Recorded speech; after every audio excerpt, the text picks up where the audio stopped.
का जो हमारा क्लास है वो हम लोग डिस्कस कर रहे हैं with respect to the condition of women and चर्चा का विषय वो है कि स्त्रियों की दशा इंडियन नेशनल मूवमेंट के अंदर किस तरह से रही है and what has been the role in the Indian national movement sir, है ना। तो मैंने 3-4 साल पहले एक और सेशन लिया था वुमेन को लेके, बट उसमें एनालिटिकल डिस्कशंस कम थी।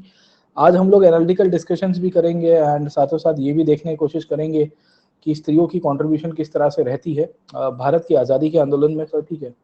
And we will also try to see down कि किन घटनाओं के थ्रू बेसिकली सोशल रिफॉर्म्स ने इनिशिएट किए मेंस के पॉइंट ऑफ व्यू से सर, ठीक है। तो today will be seeing the condition of women sir, है ना, role of women in the national movement sir, ठीक है ना, समझे। हमारा टॉपिक का नाम है role of women in Indian national movement sir, है ना। आज छोटे बोर्ड में ले रहा हूँ क्योंकि लिखना है मुझे, बड़े बोर्ड में होता तो मैं लिखता कम सर, ठीक है ना, समझे। तो मुझे लिखने का शौक है, लिखने के बिना अधूरा लगता है सर, ठीक है ना, समझे।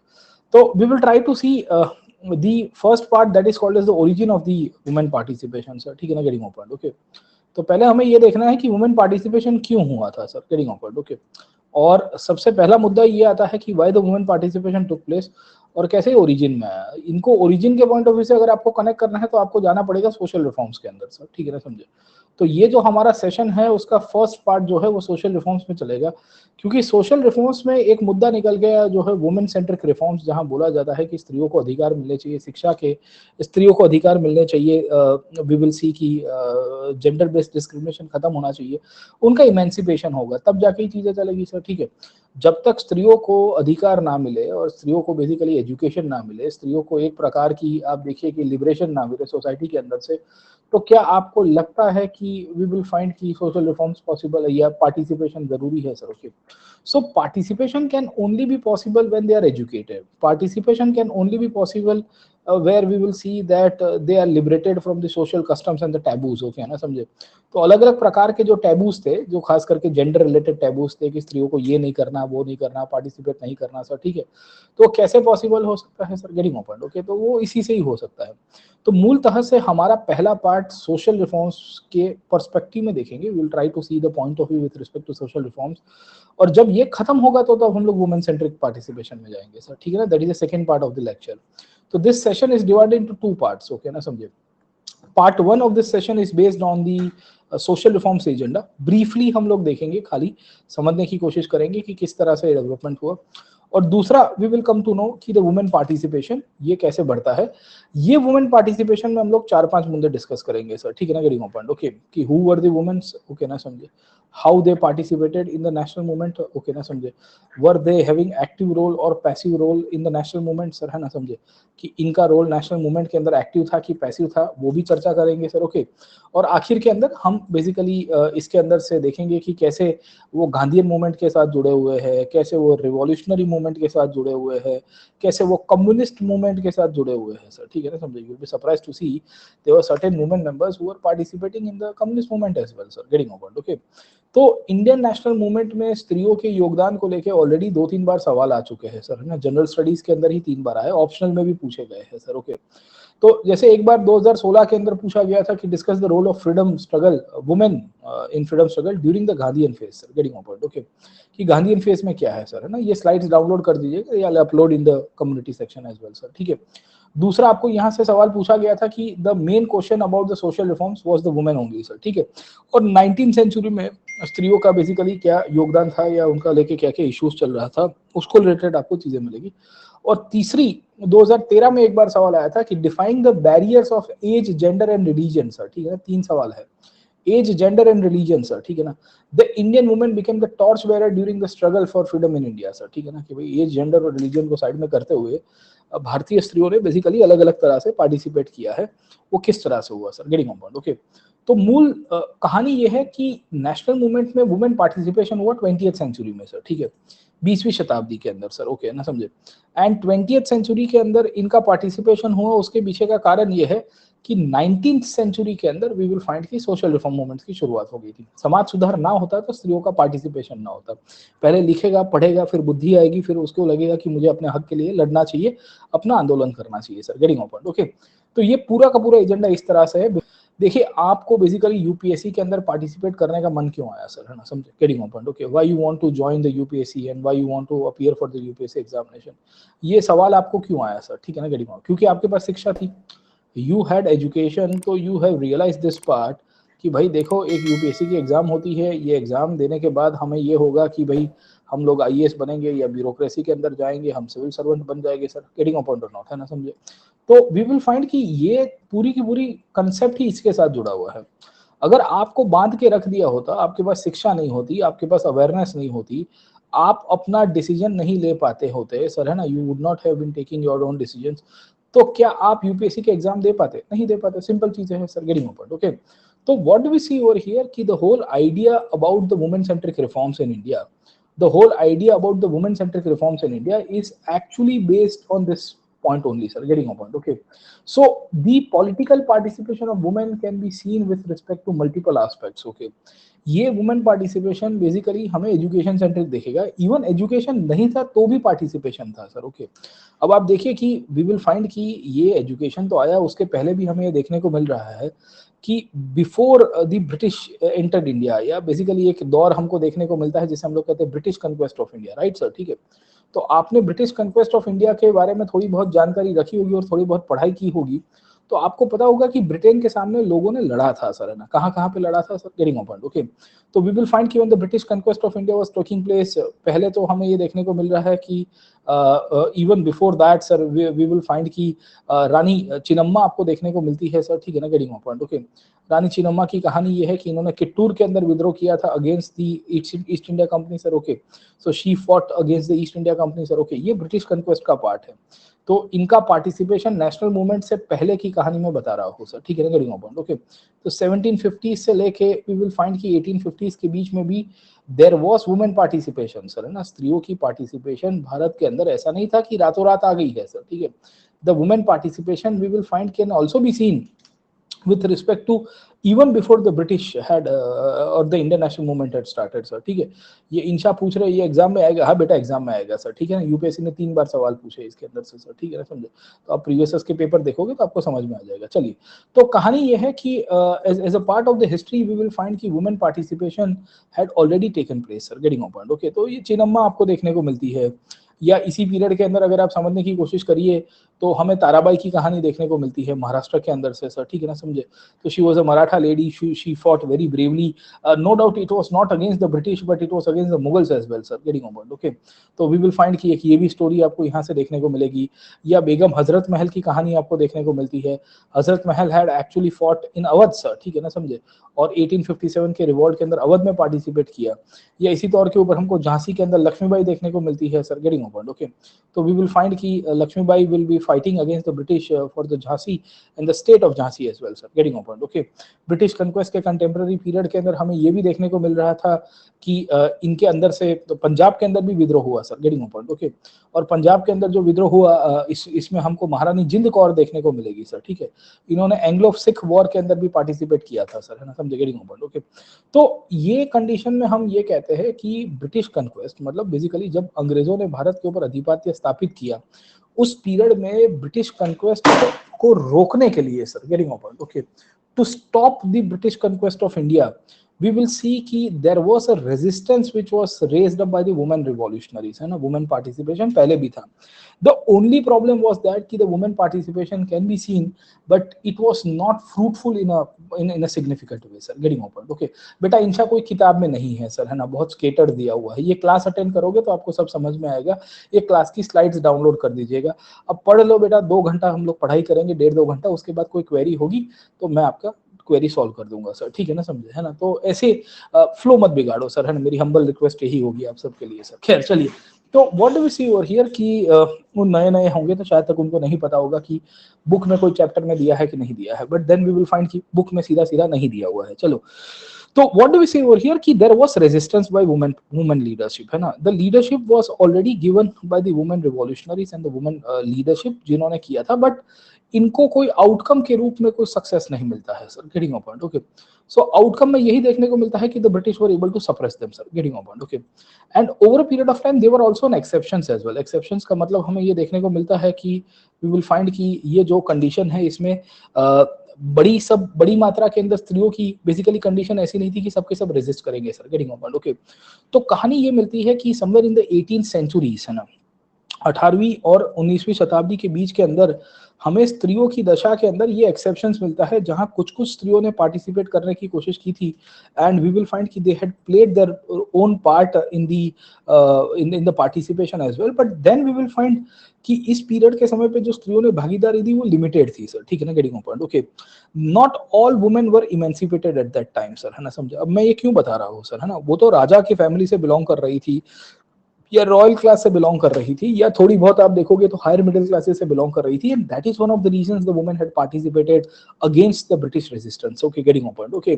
तो उस पीरियड में सामान्य स्त्रियों का क्या दशा था सर, है ना, what was the condition of we can say single और we can say a lady जो जो जो निकल के आ रही थी sir, getting on point, okay. तो शुरुआती दौर के ऊपर कुछ कुछ स्त्रियों ने भागीदार दिया था सर ना, जिंद कौर ने पंजाब के अंदर भागीदारी दी थी सर, है ना। तो जब फर्स्ट एंग्लो पंजाब वॉर हुआ तो she actually revolted against the British entry in Punjab, है ना, जब ट्रीटी ऑफ लाहौर होता है तो ट्रीटी ऑफ लाहौर के बाद she revolted against the British domination as well sir, getting on. फिर इनको बनारस भेज दिया गया था ब्रिटिश के द्वारा कि भाई तुम महारानी तुम विद्रोह कर रही हो, तुम बनारस चले जाओ sir, so she was sent to Banaras, okay. Hazrat Mahal ने विद्रोह किया, रानी लक्ष्मीबाई ने विद्रोह किया, यहाँ रानी चिन्नम्मा ने विद्रोह किया सर, ठीक है ना, गेटिंग पॉइंट, ओके। तो ऐसा नहीं था कि ये सब थे, पर प्रॉब्लम ये था कि ये belong to have classes, okay, और they were already emancipated. Already emancipated का मतलब ये है कि वी विल सी कि इनको ऑलरेडी मुक्ति मिल गई थी सामाजिक बंधनों से, राजकीय बंधनों से, आर्थिक बंधनों से, and they had a good system where they had a backing as well to revolt as well, getting on point, okay, but not all women were like that, है ना, समझे। तो हमें ये देखने को मिलता है कि लिमिटेड पार्टिसिपेशन आपको मिलता है, कुछ कुछ स्त्रियों ने इनफैक्ट इस पीरियड के अंदर विद्रोह में पार्टिसिपेट किया। उसका मतलब ये नहीं था कि सब स्त्रियों की हालत अच्छी थी, वो तो वही है ना सर, है ना, कि there are good number of women participation in the bureaucracy as well. That doesn't mean कि all basically women of this country have emancipated and now all each and every women in this country can aspire to join bureaucracy sir, है ना। कुछ स्त्रियां bureaucracy में IAS IPS IFS बन गई, उसका मतलब ये थोड़ी है कि सबकी सब स्त्रियों को इस प्रकार की विचारधारा आज की तारीख में भी अलाउड है ना, समझे। आप में से बहुत सारी स्त्रियां ऐसी होगी जिनको फैमिली का प्रेशर होगा, जिनको बोला जा रहा होगा कितने अटेम्प्ट दोगे, अब शादी वादी कर लो, है ना, बहुत पढ़ाई हो गई सर, ठीक है ना, गेटिंग पॉइंट, ओके। आजकल स्त्रियों के साथ प्रॉब्लम क्या है सर, ठीक है ना, समझे। पहले क्या था कि 12वीं के बाद शादी करवा देते थे, अब कहते हैं कि थोड़ी पढ़ाई करवा दो फिर शादी करवाएंगे सर, ठीक है। सोसाइटी हैज चेंज की बोले थोड़ी बहुत पढ़ाई करवा दो फिर शादी करवाएंगे। तो पढ़ी लिखी बेसिकली बीवी मिले सर, उस कंडीशंस के अंदर से अगर आप समझने की कोशिश करिए तो वुमेन को एजुकेशन के लिए फैमिली अलाउ करती है, तो वो रियलिटी है सर। आप में से बहुत सारे लोग ये कंडीशन को फेस कर रहे होंगे, पर डटे रहना है सर, ठीक है ना, झुकना नहीं है अपने को सर, ठीक है ना, गेटिंग ओपन, ओके। तो वी विल फाइंड कि ये सबको फेस करना पड़ता है, लड़कों तो करना पड़ता है पर लड़कियों के लिए अलग से है सर, ठीक है ना, for the girl student, for the female students उनके लिए वी विल फाइंड कि अलग से ही एक पूरा मेंटली इसके लिए झेलना पड़ता है, पर ये झेलना पड़ेगा सर, ठीक है ना। टाइम भी सबकी फैमिली सपोर्टिव होगी ना होगी, सबका 19-20 सोशल सर्कल होगा, सोशल आइडियोलॉजी होगी सर सबकी सर, खैर। तो कहानी हमें ये देखने को मिल रही है कि we will come to know कि women participation in the first phase sir, getting on, okay. ये वुमेन पार्टिसिपेशन हमें ये देखने को मिलता है कि बहुत लिमिटेड था सर, गेटिंग ऑन, ओके। और ये कैसे था सर, ओके ना, समझे। तो ये था 1750 से लेके 1850 तक के दौर में। ये वो दौर था जब ब्रिटिश कन्क्वेस्ट के सामने रेजिस्टेंस के रूप में इन्होंने बेसिकली आंदोलन किया था sir, getting on point, okay. So they participated in the form of resistance movements, they participated in the form of rebellions and the revolts are getting on point, okay, but they were only the exceptions in the women participation। आप देखिए कि अंग्रेजों के सामने 100 से अधिक विद्रोह हुए थे, उसमें से 2-4 आपको वुमेन रिवॉल्यूशनरीज और वुमेन लीडरशिप देखने को मिलेगी सर, ठीक है, रियलिटी यही है ना सर, समझे आप लोग, है ना। तो देवर एक्सेप्शंस, है ना, जैसे केमिस्ट्री के अंदर आता है कि भाई ये क्या है, बोले ये एक्सेप्शन है, बोले ये कल तक तो तुम फॉर्मूला ऐसा कह रहे थे, बोले नहीं वो अलग है, ये एक्सेप्शन है sir, getting on point, okay. तो वी विल फाइंड कि ये भी एक्सेप्शंस के रूप में कंसीडर किए गए। अब क्यों था सर, है ना, समझे। तो आप समझने की कोशिश करिए कि overall condition of women in India हमें ये देखने को मिलता है कि थोड़ी डाउन थी सर, ठीक है ना, गेटिंग ऑन पॉइंट, ओके। ये डाउन की थी क्योंकि आप देखिए कि सोसाइटी उस पीरियड के अंदर रिग्रेसिव थी, सोसाइटी के अंदर के थॉट्स अगर आप समझने की कोशिश करोगे तो उतने चैनलाइज नहीं हो रहे थे। सोसाइटी के अंदर बेसिकली जो कस्टम्स और ट्रेडिशंस चल रहे थे उसके अंदर भी हमें ये देखने को मिलता है कि वुमेन सेंट्रिक इश्यूज हमें यहाँ से देखने को मिलेगी sir, getting a point, okay. तो what do we see over here कि वी विल फाइंड कि जितनी भी इश्यूज थे उसमें हमको ये चीज बहुत क्लियर कट देखने को मिल रही है, वो है जेंडर डिस्क्रिमिनेशन सर, ठीक है ना। जिस जेंडर डिस्क्रिमिनेशन की बात करेंगे तो इनको एजुकेशन के लिए प्रॉब्लम था, इनको फूड के लिए प्रॉब्लम था, यस, खाना भी कभी कभी कम दिया जाता था सर, है ना। घर में स्त्रियां आज की तारीख में भी सबसे लास्ट खाना खाती है। आपने देखा होगा घर के अंदर मम्मी होगी तो मम्मी सबको खाना पिरस के सर दे दे खाना है देती है, और कभी कभी रोटी और दाल खा लेती है क्योंकि सब्जी खत्म हो गई होगी, या कभी कभी खाली चावल खा लेती है सर, गेटिंग पॉइंट, ओके। तो वी विल फाइंड कि जिस gender based discrimination we will come to know कि ये पहले से चल रहा था सर, ठीक है। अभी आज की परिस्थिति कुछ और है, इसके लिए करना पड़ता है क्योंकि काफी सारे घरों में अनएक्सपेक्टेड गेस्ट आ जाते हैं सर, ठीक है ना। पापा के दोस्त आ गए होते, मम्मी को पता नहीं होता है, अब मम्मी बोलती है कि चलो भाई मेरा सेक्रीफाइस कर दे, तो पापा ने बिना कॉल किए दोस्तों को लेके आ गए sir, getting point, okay. But then we will find कि पहले कुछ अलग चलता था, खाने पीने को लेकर डिस्क्रिमिनेशन था, एजुकेशन को लेकर डिस्क्रिमिनेशन था, विडो रीमैरिज के इश्यूज चल रहे थे, सती प्रथा आपको देखने को मिलती है, पॉलीगैमी आपको देखने को मिलती है जिसे बहुविवाह के रूप में पहचानते थे। तो ओवरऑल इनके राइट सिक्योर नहीं थे सर, गेटिंग पॉइंट, ओके। और इनके राइट सिक्योर नहीं थे, इन सब के कारण वी विल फाइंड कि सबसे पहले वुमेन पार्टिसिपेशन तो तब होगा जब उनकी इश्यूज और उनके लिए अवेयरनेस निकल के आएगी सर, गेटिंग पॉइंट, ओके। तो इन कंडीशन में somewhere in the 19th century sir, है ना, पोस्ट 1800s, ओके ना, 1800 के बाद का जो पीरियड आया, इसमें हमें ये देखने को मिलता है कि वुमेन सेंट्रिक इश्यूज को पहले हाईलाइट किया गया। आप देखिए सरोजिनी नायडू कब बने सर, ठीक है ना, समझे, जब पहले उनकी फैमिली को एजुकेशन दिया गया होता, किसी ने कहा कि स्त्रियों को उतना ही अधिकार इतना पुरुषों को है सर, ठीक है ना, समझे। आप समझने की कोशिश करिए तो गांधी जी के समय के दौरान बड़ी सारी वुमेन क्रांतिकारियां बाहर निकल के, वो कैसे निकल के आती है सर, गेटिंग पॉइंट, ओके। तो we will come to know कि everything is part of the reforms that had initiated in the previous era. जो आज आप देख रहे हो वो भूतकाल में हुए परिणाम, बेसिकली जो रिफॉर्म्स है उसका पार्ट आपको मिलेगा सर, गेटिंग पॉइंट, ओके। तो what do we see over here कि whenever we try to understand the conditions of women, हम जब स्त्रियों की बेसिकली प्रश्नों को देखने की कोशिश कर रहे हैं, हम बेसिकली जब इसको देखेंगे तो हमें देखने को मिल रहा है कि बड़े सारे प्रॉब्लम्स थे, बड़े सारे इश्यूज चल रहे थे सर, ठीक है। और ये वुमेन सेंट्रिक इश्यूज हमें देखने को मिलता है कि ब्रिटिश ने भी कंस्ट्रक्ट करवाया था सर, ठीक है ना, समझे। अब बड़ी इंटरेस्टिंग कहानी मिलती है, इंडिया के अंदर तो वुमेन सेंट्रिक इशू थे ही सर बड़ी मात्रा में sir, getting point, okay. And we will find कि इंडिया की सोसाइटी उस पीरियड के अंदर स्त्रियों को लेके जब हम लोग देखते हैं तो बड़ी एक्टिव थी नहीं सर, है ना। पॉलीगैमी थी, न्यूट्रिशन बेस्ड डिस्क्रिमिनेशन थी, एजुकेशन को लेके इशू था, प्रॉपर्टी राइट्स नहीं हुआ करते थे sir, getting point, okay. Window remarriage नहीं होते थे, सती प्रथा थी, पर्दा सिस्टम थी, डाउरी थी, चाइल्ड मैरिजेस थे सर, ठीक है। और ये हर जगह हो रहा था, हर एक संप्रदाय में, पारसी में भी हो रहा था, हिंदू में भी हो रहा था, मुसलमानों के अंदर भी हो रहा था सर, गेटिंग पॉइंट, ओके। और इसी के कारण we will come to know कि वुमेन को लेके ओवरऑल एटीट्यूड सोसाइटी का बड़ा नेगेटिव रहा करता था सर, गेटिंग पॉइंट, ओके। इनका यही एक डोमेस्टिक रोल फिक्स हो गया था कि भाई इनका डोमेस्टिक रोल के अंदर यही है कि she will get married to someone at a young age, basically ये चाइल्ड को रिप्रोड्यूस करेगी, बच्चे पैदा होंगे और सर उसके बाद नर्चरिंग करेंगे, उनको ग्रो करेंगे सर, गेटिंग पॉइंट, ओके। तो व्हाट डू वी सी की बड़ी लिमिटेशन थी, पर्दा सिस्टम मतलब पहले घूंघट ओढ़ना होता था या चेहरा ढक के जाना पड़ता था, आजकल की तारीख में नहीं है सर, ठीक है। बट पहले के पीरियड के अंदर in the Hindu society and also in the Muslim society and even the Parsi society also have we will see this kind of problems as well sir, getting on point, okay। तो what do we see over here कि जब हम लोग यहाँ पे बात करेंगे sir, okay ना, समझे भाई। आर की इसमें कह रहे हैं जेंडर इक्वालिटी मैंडेटरी, हाँ आप कर दो सर, जंतर मंतर पे बैठो सर, है ना, वहां पे जाके आप अपना आंदोलन कीजिए सर, ठीक है। नैतिक आक्रोश यहाँ क्लास में काहे कर रहे हो सर, ठीक है, काहे खाली कोटा ब्लॉक होने की तैयारी कर रहे हो सर। खैर दूसरी बार किया तो ब्लॉक हो जाओगे सर, है ना, समझे, है ना, लास्ट टाइम दे रहे हो। चलो, तो what do we see over here कि वी विल फाइंड कि ये जो कंडीशन है, ये कंडीशन में हमें बड़ी क्लियर कट दिख रही थी कि इनके रोल बड़े लिमिटेड थे सर, है ना। और इनके रोल लिमिटेड थे तो हमें देखने को मिल रहा है कि इनके अधिकार नहीं थे, इनको बेसिकली नेगेटिव में, और ब्रिटिश को भी मजा आती थी सर, ठीक है ना, गेटिंग पॉइंट, ओके। ब्रिटिश के लिए इंडियन सोसाइटी को इस तरह से देखना बड़ा अच्छा लगता था उनको सर, ठीक है ना। अब ब्रिटिश को क्यों अच्छा लगता था सर, ठीक है, तो ब्रिटिश हमेशा इंडिया को नेगेटिव दिखाना चाहते थे, सही की गलत sir, getting on point, okay. British always wanted to show India as a negative way, और वो कैसे दिखाएंगे सर, ओके। तो जैसे एक ऑथर था जेम्स मिल, है ना, जेम्स मिल ने यूटिलिटेरियनिज्म की विचारधारा को प्रोपोगेट किया था। उसने इंडियन सिविलाइजेशन को नेगेटिव दिखाने के लिए बताया कि देखो तुम्हारे यहाँ पे स्त्रियों की दशा देख लो sir, getting my point, okay, और तुम्हारे यहाँ पे स्त्रियों की दशा बड़ी इंफीरियर है, उसका मतलब है कि तुम्हारा देश भी इंफीरियर है sir, getting my point, okay. तो what do we see over here कि इन कंडीशन के अंदर इंडिया में स्त्रियों का पार्टिसिपेशन नेशनल मूवमेंट में खास करके 1900s के बाद तभी बढ़ेगा जब उनकी स्टेटस अपलिफ्ट होगी। सिंपल चीज है ना, आप यूपीएससी के एग्जाम में तभी फॉर्म भर पाएंगे जब आप खुद एजुकेटेड होंगे, आपकी खुद की लिबर्टी है, आप खुद डिसाइड कर पाओगे sir, getting my point, okay.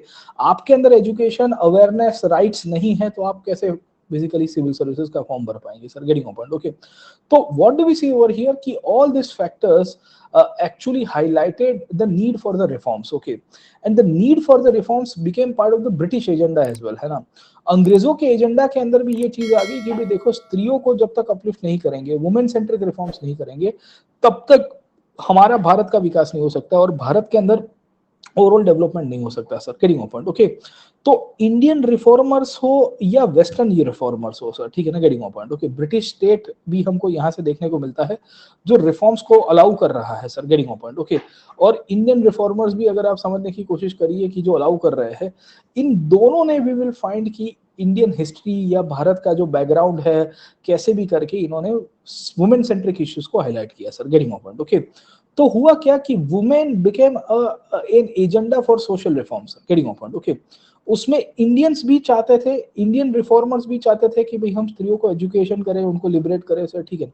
उसमें ब्रिटिश कॉलोनियल स्टेट भी चाहता था सर, गेटिंग पॉइंट। अब आप ये इंटरेस्टिंग बात है सर, है ना, why the Indian reformers wanted women to get liberated from the social taboos and the social customs, but why the colonial state wanted to highlight कि भाई देखे हम स्त्रियों को अधिकार देना चाहते हैं, हम स्त्रियों को लिबरेट करना चाहते हैं, हम स्त्रियों की भागीदारी बढ़ाना चाहते हैं। तो इंडियन रिफॉर्मर्स ने बेसिकली आधार बनाया, इंडियन रिफॉर्मर्स ने क्या बनाया कि भाई देखिए हमारा पास्ट देख लो आप, बेसिकली वैदिक एज देख लो, वैदिक एज के अंदर क्या स्त्रियों के प्रति भेदभाव था? नहीं था। तो बोले हमको उसको मानना चाहिए। क्या भारत की वेदास के अंदर इसके अंदर स्त्रियों को लेकर भेदभाव देखने को मिलता है? नहीं मिलता है सर, ठीक है। तो राम मोहन रॉय देख लो, स्वामी विवेकानंद देख लो, दयानंद सरस्वती देख लो, सबने घुमा फिरा के इसी के ऊपर बेस बनाया, कहा कि भाई देखिए भारत के भूतकाल में, इंडिया की हिस्ट्री के अंदर कहीं पे भी इनफैक्ट है ना वुमेन सेंट्रिक डिस्क्रिमिनेशन नहीं, तो हम क्यों कर रहे हैं आज की तारीख में सर, है ना। तो going back to the past and linking the women issues, है ना, फ्रॉम द टेक्स्ट, है ना, हमारी किताबों के अंदर से, हमारी हिस्ट्री के अंदर से, और हमारी किताबों के अंदर से, हमारी हिस्ट्री के अंदर से हम उसमें से सीखे, और सीखने के बाद वुमेन की कंडीशन को अपलिफ्ट करने की बात की गई सर, ठीक है। हमारा ये मानना था कि by uplifting the condition of women sir, ठीक है ना, समझे, भारतीय सोसाइटी में एक तो जेंडर इक्वालिटी आएगी sir, getting point, okay, and we will find कि इसमें इनका पार्टिसिपेशन बढ़ेगा, क्लास पार्टिसिपेशन बढ़ेगा, और ओवरऑल सोशल बेस बढ़ेगा सर, गेटिंग पॉइंट, ओके। तो what do we see over here कि ग्रेजुअली हमें देखने को मिल रहा है कि सोशल बेस से लेके बाकी सारी चीजें भी बढ़ेगी, और इसके कारण इंडियन रिफॉर्मर्स एक्टिव हो गए सर, ओके। इसमें आप देखिए राम मोहन रॉय से लेके बहुत सारे लोग आपको मिलेंगे जो सोशल रिफॉर्म्स के आधारित समाज को बदलना चाहते थे सर, गेटिंग पॉइंट, ओके। तो you will find good number of political reformers, social reformers, cultural reformers sir, ठीक है। अब जैसे केशव चंद्र सेन या राम मोहन रॉय थे, इन्होंने ब्रह्म समाज बनाया सर, ठीक है ना, गेटिंग पॉइंट, ओके। अब ब्रह्म समाज के बारे में आपने पढ़ा होगा, ये वुमेन सेंट्रिक रिफॉर्म ऑर्गेनाइजेशन था सर, ठीक है। केशव चंद्र सेन भी ब्रह्म समाज के साथ ही जुड़े हुए थे, इन्होंने इनफैक्ट एक पत्रिका भी बनाई थी जिसका नाम था बम बोधिनी पत्रिका सर, गेटिंग पॉइंट, ओके। बम बोधिनी पत्रिका वाज आल्सो बॉडी जिसके थ्रू वी विल फाइंड कि इन्होंने न्यूज़पेपर के अंदर वुमेन सेंट्रिक इश्यूज लिखे थे सर, गेटिंग पॉइंट, ओके। बम बदीनी पत्रिका में खाली और खाली वुमेन सेंट्रिक इश्यूज आते थे सर, ओके। ईश्वर चंद्र विद्यासागर, इन्होंने फीमेल एजुकेशन को लेके, गर्ल एजुकेशन को लेके बहुत सारी संस्थाएं बनाई हैं सर, ठीक है ना। खास करके बेथुन स्कूल जैसी स्कूल भी बनाई थी sir, getting point, okay. In fact 35 से ज्यादा गर्ल चाइल्ड एजुकेशन को लेके इन्होंने स्कूल्स की स्थापना करवाई सर, ठीक है। आपने नाम सुना होगा सावित्रीबाई फुले का सर, ठीक है ना, गेटिंग पॉइंट, ओके। फुले ने पुणे के अंदर सर, है ना, पुणे के अंदर 1848 के अंदर गर्ल चाइल्ड एजुकेशन के लिए स्कूल बना दी sir, getting point, okay. Pandita Ramabai आपको देखने को मिलती है, पंडिता रामाबाई सर, ओके। इन्होंने भी वी विल सी की सेवा सदन जैसी संस्थाएं बनाई हैं, आर्य समाज या आर्य महिला समाज की स्थापना करवाई सर, ठीक है। ये आर्य महिला समाज भी ऐसी संस्थाओं के रूप में आपको देखने को मिलता है जो वुमेन सेंट्रिक इंस्टीट्यूशंस को लेके काम कर रहा था सर, गेटिंग पॉइंट, ओके। इनका ये मानना था कि स्त्रियों को कैसे भी करके लिबरेट किया जाए, और स्त्रियों को वी विल सी की कैसे भी करके फोकस बनाते बढ़ाते हुए आगे चलाया जाए sir, getting my point. Okay, तो हुआ क्या कि भारत के अंदर बहुत सारे रिफॉर्मर्स आपको इस पीरियड के अंदर देखने को मिलते हैं।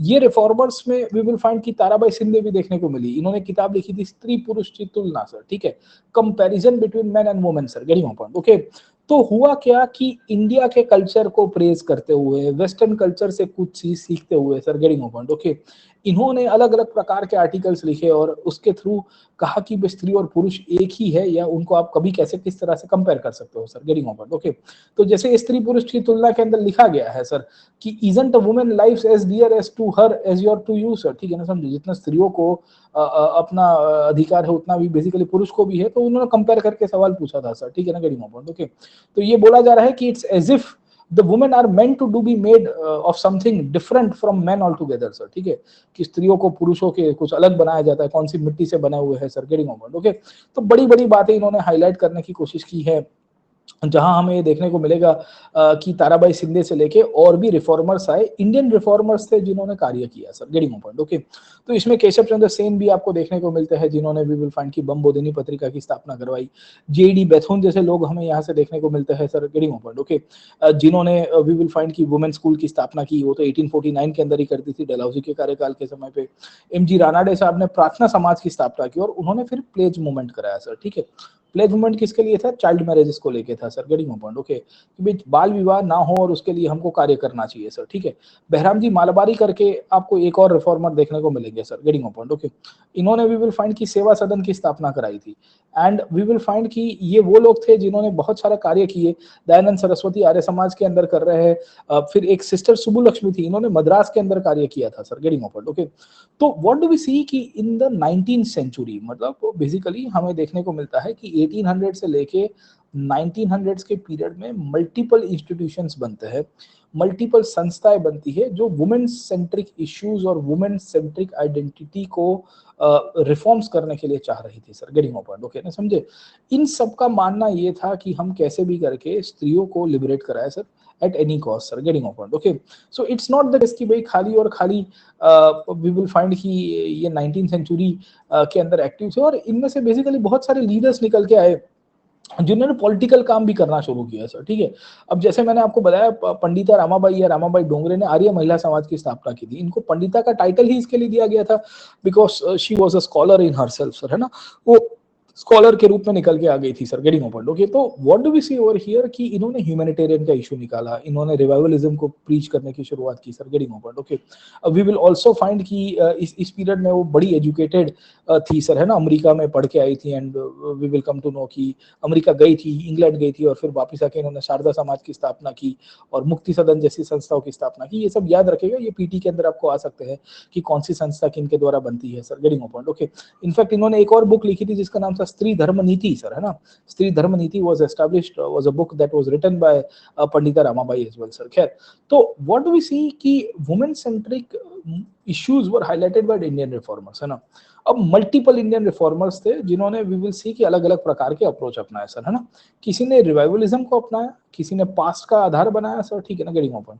किसी ने ह्यूमनिज्म को आधार बनाया कि भाई देखो मानवता के दृष्टिकोण से भी इस प्रकार का डिस्क्रिमिनेशन अलाउड नहीं है सर, ठीक है ना, गेटिंग ओपन। ओके, किसी ने जेंडर रिलेशंस को रीडिफाइन करने की कोशिश की। कुछ कुछ लोग वी विल सी कि ब्रिटिश इन्फ्लुएंस भी आए थे और इनका भी मानना था कि अगर ब्रिटिश जिस तरह से रिफॉर्म्स कर सकते हैं तो हम क्यों ना करें सर, गेटिंग ओपन। ओके, तो what do we see over here कि ये जो ब्रिटिश सेंट्रिक इन्फ्लुएंस है, ये ब्रिटिश इन्फ्लुएंस में आने के बाद भी हमारे लोग काफी सारे मोटिवेट हुए थे जिनको लग रहा था कि हमें कुछ ना कुछ करना चाहिए सर, गेटिंग ओपन। ओके, तो रीजनिंग का आधार बनता है, ह्यूमनिज्म का आधार बनने की शुरुआत होती है sir, getting open. Okay, and Bharat के लोगों ने एक नई सिस्टम शुरुआत की, इसी को ही वुमेन सेंट्रिक रिफॉर्म्स के रूप में कंसिडर किया जाता है सर, गेटिंग ओपन। ओके, अब होता क्या है सर, ओके, सबने, किसी ने वीडियो रीमैरेज के रूप में वी विल फाइंड की कार्य किया। भाई ये हो क्या रहा है, किसका मैसेज किसको भेजा जा रहा है सर, ठीक है। भाई इंसा और साथ में कौन है सर, ठीक है, ये बेटा ये चैट बॉक्स नहीं है सर, ठीक है ना। मेरे को आप फोर्स मत करो कि I if I block you down sir, ठीक है। मेरे को अच्छा नहीं लगता सर, मैं साल में अभी एक आध लोग को ही ब्लॉक करता हूँ, साल में एक आध बार होता है सर, ठीक है। तो I want you to focus on the education sir rather than message and telegraph sir, ठीक है। देखिए बेटा, ये पीडीएफ आपको मिल जाएगी, मैं डाल दूंगा मेरे सोशल मीडिया पे और कम्युनिटी पोस्ट पे और टेलीग्राम पे भी सर, ठीक है।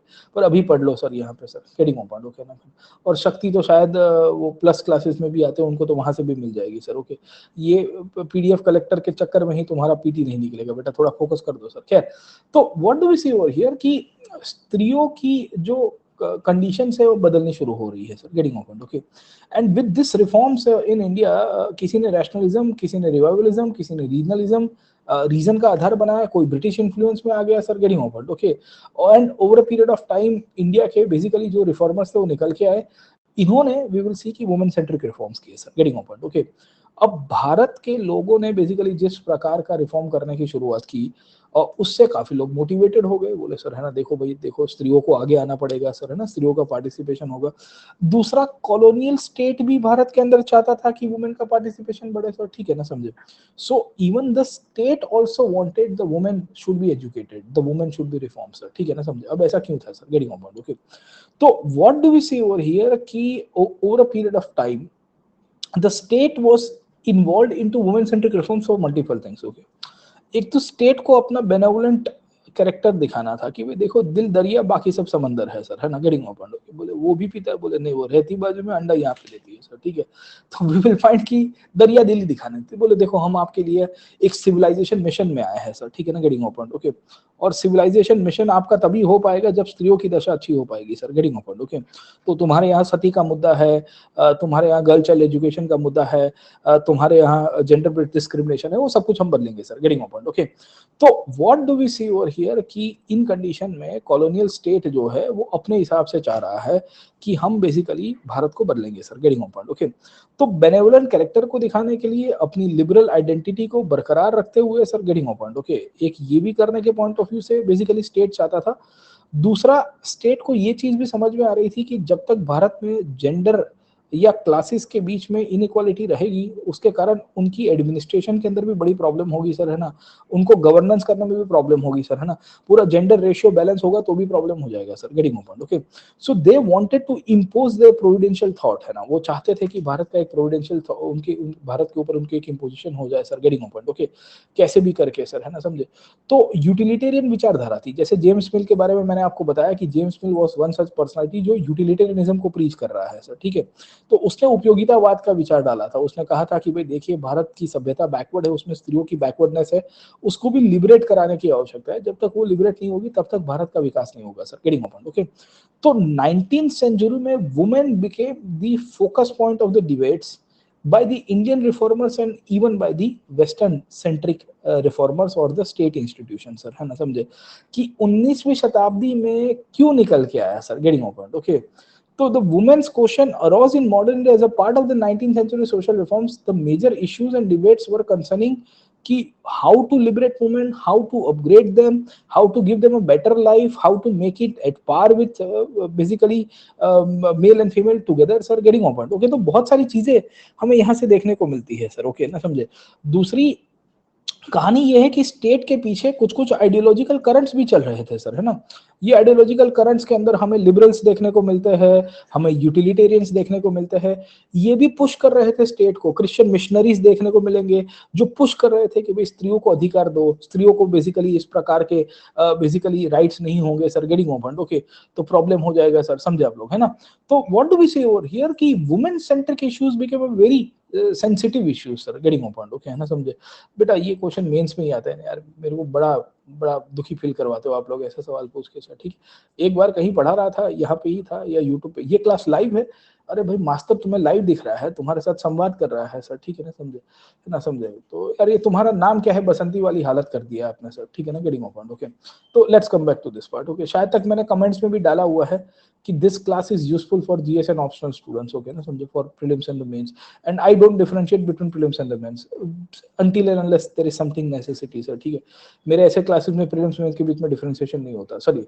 तो what do we see over here कि there were certain ideological currents as well. Okay, this ideological currents were also motivating, है ना, समझे, the British colonial administration to do reforms. Okay, and we will find कि 1813 का charter act हो गया, 1833 का charter act हो गया, पीछे मिशनरीज और बाकी सारे लोग कार्य कर रहे हैं, वो भी स्टेट को पुश कर रहे हैं कि भाई तुम भी स्त्रियों को लेके अधिकार लेके आओ, उनको लेके अपनी बेनोवलेंट थॉट दिखाओ, जैसे सती को अबॉलिश किया स्टेट ने सर, गेटिंग पॉइंट। ओके, तो what do we see over here when sati was abolished by the state, it proved to the state कि देखो हम कितने दरिया दिल है, हम आपके लिए कितना सिविलाइजेशन लेके आए हैं, हम एक प्रोविडेंशियल मिशन के ऊपर आए हैं सर, ठीक है, हम वेलफेयर के लिए आए हैं और इसके लिए हम आपके लिए सती अबॉलिश कर रहे हैं, हम आपके लिए विडो रीमैरिज करवा रहे हैं सर, ठीक है, हम आपके लिए एज बढ़ा के दे रहे हैं सर, गेटिंग पॉइंट। ओके, तो आप देखोगे तो स्टेट ने बहुत सारे कानून पास किए सर। ओके, सती अबॉलिशमेंट को लेके 1829 में कानून पास किया, विडो रीमैरिज को लेके किया, इन्फेंटिसाइड को लेके अगर आपको याद होगा तो दूध पीती प्रथा जो थी उसको लेके भी विल सी के लॉ पास किया,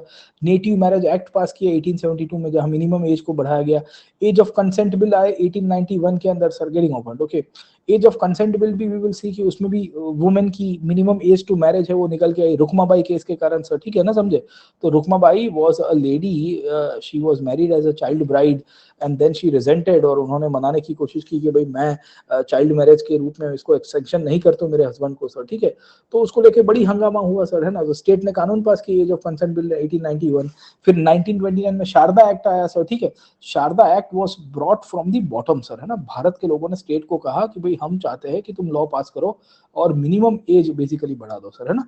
तो there was this political leader called as Harvilas Sharda sir, getting point. Okay, Harvilas Sharda he started movement in the form of the Sharda reforms. Okay, तो उनके नाम के ऊपर ही शारदा एक्ट आ गया सर, गेटिंग पॉइंट। ओके, तो हमें ये देखने को मिल रहा है कि एक से अधिक प्रकार के स्टेट ने रिफॉर्म्स किए सर, है ना। स्टेट ने एजुकेशन को लेके भी चिंता जतानी शुरू की। देखिए, Bethune school was actually established as a part of the state. Okay ना, समझे। आप जो बेथुन स्कूल को देख रहे थे अभी थोड़ी देर पहले मैंने आपको बताया सर, ठीक है, ये डेलहौजी के कहने के ऊपर और डेलहौजी के कार्यकाल में ही हुई थी, और डेलहौजी खुद इन्वॉल्व था पर्सनली सर, है ना, गर्ल चाइल्ड एजुकेशन को लेके। भाई देखिए, स्त्रियों को अधिकार होना चाहिए, एंड ईश्वर चंद्र विद्यासागर को उसने ही मोटिवेट किया था कि भाई देखिए आप स्त्रियों को लेके बेसिकली संस्था बनाना शुरू करिए सर, गेटिंग पॉइंट। ओके, अब स्टेट को क्यों चिंता थी सर, है ना। स्टेट वहां तक इन्वॉल्व था इनफैक्ट 1854 के अंदर जब चार्ल्स वुड का डिस्पैच आया, तो चार्ल्स वुड के डिस्पैच ने भी वुमेन एजुकेशन को लेके सवाल उठा दिए थे सर, गेटिंग पॉइंट, कि कैसे करना चाहिए। चार्ल्स वुड के डिस्पैच के बाद वी विल फाइंड कि 30 साल के अंदर जब हंटर कमीशन की रचना की गई, तो हंटर कमीशन ने बताया कि how to increase the education sir, and how to increase the literacy sir, getting point. Okay, तो आप ओवरऑल सिचुएशन देखिए, the state had passed so many legislations and different different proposals and recommendations regarding the women sir, ठीक है। और state क्यों involve था sir, है ना, समझे कि नहीं समझे। तो स्टेट एक तो इन्वॉल्व था बिकॉज वो अपने कैरेक्टर को अच्छा बताना चाहता था, सिविलाइजेशनल मिशन को प्रूव करना चाहता था, अपनी लिबरल आइडेंटिटी को बताना चाहता था, वो जेंडर बैलेंस करने की कोशिश कर रहा था सर, गेटिंग पॉइंट। ओके, साथों साथ स्टेट के पीछे कुछ ताकतें थी जो स्टेट को पुश कर रहा था, क्रिश्चियन मिशनरीज थे, लिबरल्स थे, यूटिलिटेरियंस थे, इन सबका भी मानना था कि भाई हमें स्त्रियों को आगे लेके आना चाहिए सर, ठीक है।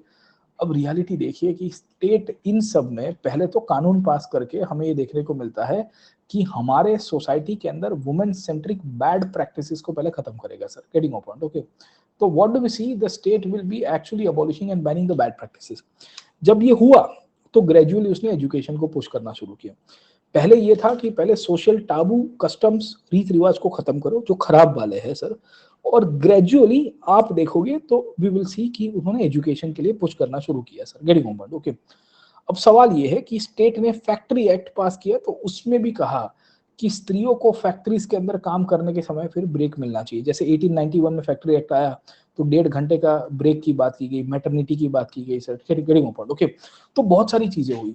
अब स्टेट क्या खाली और खाली अपने चेहरे को अच्छा करने के लिए वी विल फाइंड कि ये चीज कर रहा था सर, गेटिंग पॉइंट। ओके, या स्टेट का कोई और एजेंडा भी था। आप देखिए कि स्टेट ने बैड प्रैक्टिसेस को अबॉलिश करके रिफॉर्म्स को रोक सकता था। The state would have actually abolish the bad practices, but state push कर रहा है कि स्त्रियों को एजुकेशन मिलना चाहिए। ब्रिटिश स्टेट पुश कर रहा है, इंडियंस तो पुश कर ही रहे थे, इंडियंस तो कह ही रहे थे, राम मोहन रॉय, ईश्वर चंद्र विद्यासागर, ताराबाई शिंदे सर, ठीक है ना, समझे, सावित्रीबाई फुले, सब लोग कह रहे थे कि एजुकेशन मिलना चाहिए, सब कह रहे थे कि एजुकेशन। स्टेट क्यों चाहता था कि इंडियंस एजुकेट हो, स्टेट क्यों चाहता था कि इंडियन वुमेन एजुकेट हो सर, गेटिंग ओपन। तो आप देखिए ब्रिटिश कॉलोनियल स्टेट की ये विचारधारा बदल के आई somewhere post 1860s, and we will see कि up till the 1890s and early 1900 sir. तो पहला तो लिमिटेड एजुकेशन के रूप में इंडियंस को लेबर के रूप में यूज किया जाएगा, थोड़ी बहुत स्किल आ जाएगी वुमेन को सर, ठीक है ना, गेटिंग ओपन, ओके। तो एक तो वी विल फाइंड कि ये कहानी आपको मिलेगी सर, है ना, समझे। वो चाहते थे कि थोड़ी बहुत इंडस्ट्रीज हमारी जो बन रही है उसमें थोड़ा बहुत काम में आए। दूसरा आप देखिए कि 1860s के बाद वी विल फाइंड कि ब्रिटिश कॉलोनियल पॉलिसी भारत के अंदर बदल गई। सुन लीजिए सर, है ना, ये किताब में बड़ा इंटरेस्टिंग आपको मैं आपको समझा रहा हूँ sir. Colonial policy towards Indian बदलती है, और कैसे बदली पता है, इंडियंस का रिप्रेजेंटेशन बढ़ता है। आप देखिए 1861 के बाद आईसीएस एक्ट पास हुआ, civil services act, okay, Indians को सिविल सर्विसेज में समावेश किया गया। आप देखिएगा काउंसिल्स एक्ट पास होता है, councils act of 1861 sir, getting on to, इसमें भी इंडियंस की संख्या बढ़ती है सर, ओके। हमें ये भी देखने को मिल रहा है कि इस पीरियड के अंदर पुलिस एडमिनिस्ट्रेशन के अंदर रिफॉर्म्स होने की शुरुआत हुई, अदर रिफॉर्म्स होने की शुरुआत हुई। इन सब के अंदर हमें देखने को मिल रहा है कि इंडियंस की रिप्रेजेंटेशन बढ़ रही है। इवन लोकल एडमिनिस्ट्रेशन के अंदर भी इंडियंस की रिप्रेजेंटेशन बढ़ रही है। अब इसमें आता था कौन सर, है ना, इसमें आते थे सब पुरुष लोग सर, है ना, गेटिंग ओपन, मेल मेंबर्स। ये सब कौन थे, ये सब वेस्टर्न एजुकेटेड जेंटलमैन थे सर, है ना, इनको कहा जाता था वेग्स, है ना, वेस्टर्न एजुकेटेड जेंटलमैन। ये कौन थे, वो दिखते थे ब्राउन मुंडे जैसे, पर विचारों में व्हाइट मुंडे जैसे थे सर, गेटिंग ओपन, ओके। दिखते थे ब्राउन मुंडे पर विचारों में व्हाइट मुंडे थे सर, है ना। I can talk English, I can speak English, I can eat English, I can also drink English, है ना, नहीं not English, okay, Japanese speaking English, खैर चलो। तो वी विल फाइंड कि इन कंडीशन में ये जो वेस्टर्न एजुकेटेड जेंटलमैन से ये सबके सब आएंगे, ये ब्यूरोक्रेसी का पार्ट बनेंगे, ये सरकार का पार्ट बनेंगे, ये एडमिनिस्ट्रेशन का पार्ट बनेंगे सर, गेटिंग ओपन, ये कलेक्टरों फलेक्टरों के साथ मीटिंग में बैठेंगे। अब इनकी काउंटर पार्ट, इनकी अर्धांगिनी अगर एजुकेटेड नहीं होगी तो इनकी पर्सनल लाइफ में डामाडोली आएगी कि नहीं आएगी, और पर्सनल लाइफ में डामाडोली आएगी मतलब ये है कि ये प्रोफेशनल लाइफ में भी जो ब्रिटिश चाहते हैं उतना कार्य नहीं कर पाएंगे सर, है ना। रेपुटेशन का भी सवाल है sir, okay, getting my point, okay. Bharat में दो प्रकार, इसके लिए तो एजुकेटेड, खैर छोड़िए सर, है ना, आपको मेरी बातें कड़वी लगेगी, पर भारतीय समाज आज भी इनफेक्ट है ना, इसके लिए बोले तुम्हें एजुकेटेड वाइफ क्यों चाहिए, बोले दिखना चाहिए ना सर बाजू में, अरे भाई उसके लिए तुम एजुकेटेड वाइफ रहते हो, इसके लिए सर, ठीक। ये थॉट है सर आज भी पुरुषों में है, डोंट, मतलब don't take me in a personal wrong sense, okay, but then there is still a section in the Indian society, और पुरुषों से ज्यादा जो लड़के की माता जी होती है, मतलब the mother of the groom sir, okay, she is more interested to get an educated बहू, सो दैट उनकी फैमिली अच्छी दिखनी चाहिए सर, है ना, बोले बहू, और बहू की डिग्री भी आमंत्रण पत्रिका में छप पाते हैं सर, ठीक है। इवन आप इनविटेशन कार्ड देखोगे तो लड़के लड़की दोनों की डिग्री छप पाते हैं। अगर लड़की ज्यादा पढ़ी है तो उसकी 2 डिग्री कम छप पाते हैं जो लड़के के आमंत्रण पत्रिका में होती है सर, ठीक है। I have seen that, okay ना, समझे, ये भले आपको लग रहा है पर ये रियलिटी है सर, ठीक है, getting on, okay. So bracket में डिग्री छप पाएंगे, आप आईएएस बनोगे तो डेफिनेटली लिखोगे मैं आईएएस हूँ सर, है ना, आपकी बीवी भी आईएएस होगी, तो आप दोनों आइदर और जो भी पार्टी है। अब नहीं हो तो फिर अपनी डोमिनेशन कैसे प्रूव करेंगे सर, खैर चलिए। तो what do we see over here कि ब्रैकेट में लगवाएंगे, है ना, फलाने फलाने का संतान son of so and so is marrying so and so, बाजू में इसके बाजू में डिग्री लिखी होगी। मतलब ये कहाँ जॉब इंटरव्यू है सर, तुम डिग्री दिखा रहे हो सर, ठीक है ना, बोले नहीं समाज को दिखाना पड़ता है ना, बोले शादी कर रहे हैं बिना पढ़े लिखे नहीं कर रहे सर, क्या। और लड़की की भी वो अपने रिश्तेदारों में दिखाने के लिए कि भाई हम जो बहू लेके आ रहे हैं वो भी एजुकेटेड बहू, ये अलग ही गेम है सर, ठीक है ना, यू अलग ही सिस्टम चलती है वहां पे sir, okay. Let's come back to this part, okay ना, बुरा मत मानिएगा बट ये रियलिटी हार्श बता रहा हूँ। ये कुछ कुछ चीजें आपको ऐसी मिलेगी कि इसके पीछे क्वांटिफाइड डेटा नहीं होगा पर क्वालिटेटिव अंडरस्टैंडिंग आपको मिलेगी सर। आप मुझे कहोगे कि प्रतीक नायक इसका डेटा बता दो, शायद मैं नहीं बता पाऊंगा, पर आप ऑब्जर्वेशन करोगे, लोगों के एटीट्यूड को जज करोगे तो आपको समझ में आएगा कि क्या है सर, खैर। तो what do we see over here sir, getting on point, okay. हमें ये देखने को मिल रहा है, ये बहुत हो गया भाई सर, है ना, शक्ति और इंसा सर, ठीक है। बेटा करना क्या है तुम्हें सर, है ना, हाँ भाई, समझे, हाँ ठीक है, कहाँ गए शक्ति? शक्ति कहाँ गए सर? ठीक है, कहाँ चले गए? शक्ति, शक्ति थे ना, कौन मैसेज कर रहा था इनको? अरे यार पूरा पढ़ाने का तूने फ्लो बिगाड़ दिया सर, ठीक है ना, 2 घंटे की क्लास में 10 मिनट तो तुम खा गए मेरा सर। कह हूँ बेटा इंसा, मैंने आपको बताया कि अब 10 बजे के बाद जवाब देना सर, ठीक है ना। तो चले, तो what do you see over here कि we will come to know कि in this condition please don't do it, है ना, ब्लॉक कर दूंगा आपको सर, है ना, समझे। चलो, तो एक तो वुमेन सेंट्रिक इश्यूज चल रहे हैं और उसमें भी फिर मेरे को किसी को ब्लॉक करना पड़ेगा सर, फिर मेरे ऊपर बोलेगा जेंडर डिस्क्रिमिनेशन कर दिया तुमने सर, तुम पढ़ा रहे थे यहाँ इक्वालिटी की बात, है ना, तो काली कोटा काय को मेरे को सर, है ना, दुविधा में डाल रहे हो, धर्म संकट में डाल रहे हो सर, प्लीज मेंटेन सब, है ना, थोड़ी मर्यादा रखिए, थोड़ी मर्यादा रखिए सर, है ना, समझे, है ना, थोड़ी मर्यादा रखिए सर, ठीक है ना, समझे। वो मीम आता है ना सर, मेरे को मीम करना पड़ेगा, आता नहीं मेरे को उसके ऐसा बोलना पत्रकार के जैसा, बट मान जाइए सर, है ना, भावनाओं को समझिए सर। खैर, so what do we see over here कि the Indians wanted, the British administration wanted sir, सुन लीजिए sir, getting off point, okay, the British administration wanted Indian representation in the councils in the form of bureaucracy, in the form of police, local bodies, okay।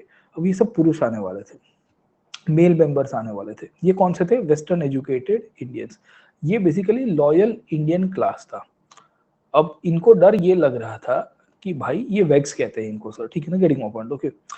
अब loyal Indian class में अगर कोई वेग, है ना, getting of point, okay, western educated gentleman bureaucracy का part बन गया, सिविल सर्वेंट बन गया, आईसीएस बन गया, अब वो कोई पार्टी में जा रहा है गवर्नर के बंगलो के अंदर, गवर्नर ऑफिस के अंदर sir, getting of point, okay, और एक सोशल गैदरिंग में जा रहा है, अकेला जाएगा तो अच्छा नहीं लगेगा, और उसके साथ पूरी ब्रिटिश एडमिनिस्ट्रेशन है, तो द स्टेट रियलाइज, बोले अरे अकेला रहेगा बेचारा, आइसोलेट रहेगा सर, ठीक है, इसकी बीवी एजुकेटेड नहीं होगी तो प्रॉब्लम होगा, तो we also need western educated gentle women. हमें क्या चाहिए सर, ठीक है ना, समझे, हमें एक ऐसी स्त्री चाहिए जो वेस्टर्न एजुकेटेड जेंटल वुमेन हो sir, getting on point, okay. And ये स्टेट का मानना था कि ये वेस्टर्न एजुकेटेड जेंटल वुमेन तभी आ पाएगी, इन दोनों को हम तभी एक कर पाएंगे sir, getting on point, okay, जो तब बेसिकली ये एजुकेटेड हो, और इसके लिए इसको पहले रिफॉर्म्स के थ्रू आगे लाना पड़ेगा, उसके बाद इनको हमें क्या करना पड़ेगा, एजुकेशन देना पड़ेगा sir, getting of point, okay. तो एजुकेशन और रिफॉर्म्स दोनों सबकी सब आगे चलेगी सर, ओके, और ग्रेजुअली एक नया क्लास निकल के आएगा, अब ये दोनों के दोनों अंग्रेज बन जाएंगे सर, ओके, लॉयल्टी का फैक्टर निकल के आएगा सर, है ना, getting of point, okay, and she will be more babu than the babu herself, okay, ये ज्यादा बाबूगिरी दिखाएगी अपने बाबू से भी सर, ठीक है, बोले पता है ना आईसीएस की घर से बात कर रहे हैं सर, ठीक है, गेटिंग ऑफ पॉइंट, ओके, ठीक है, छोड़ो sir, okay, but she will show more बाबूगिरी towards her babu and towards the society as well sir, getting of point, okay, she will show more of बाबूगिरी towards the society as well, है ना, समझे, getting of point, है ना, साहब collector होंगे पर मैडम जी सरकारी बंगलो और आजू बाजू के एरिया में भी उतना ही रौफ जमाएगी sir, getting of point, okay, and we will find कि उनकी लॉयल्टी ब्रिटिश रूल के प्रति ज्यादा होगी कि नहीं होगी सर, समझ में आया कि नहीं आपको sir, getting of point, okay. And in condition के अंदर आप समझने की कोशिश करिए कि ये मैडम जो नई जनरेशन प्रोजेनीस, जिस तरह से इनकी आगे की जनरेशन आएगी, वो भी फुल टू अंग्रेज बनेगी सर, समझे कि नहीं समझे। So the gen next of this Western educated gentleman and Western educated gentlewoman will also be loyal towards the British, getting on point, okay, and all these conditions will lead to the consolidation of British rule। आप देखिए कि अंग्रेजों की कहानी किस तरह से है कि भारत में 1857 के विद्रोह के बाद जिस तरह से स्त्रियों की भागीदारी बढ़ी है सर, है ना, आप देखिए ये पॉलिसी 1860s के बाद आई, वुमेन एजुकेशन की पॉलिसी 1860 के बाद बढ़ाई जाती है, एज रिफॉर्म्स इमीडिएटली क्यों किए गए, ये सब कुछ इसी के सेंट्रिक था क्योंकि 1857 में 2 बड़ी बड़ी क्रांतिकारियों ने पार्टिसिपेट किया था, एक अवध में किया था और दूसरा आप देखोगे तो हमें झांसी में देखने को मिलता है सर, ठीक है, और तब से ही अंग्रेजों को समझ में आ गया था कि this women are capable of leading a state, अगर इनको डाइवर्ट करके वेस्टर्नाइज कर देंगे जितना पुरुषों को किया है तो अच्छा रहेगा सर, है ना।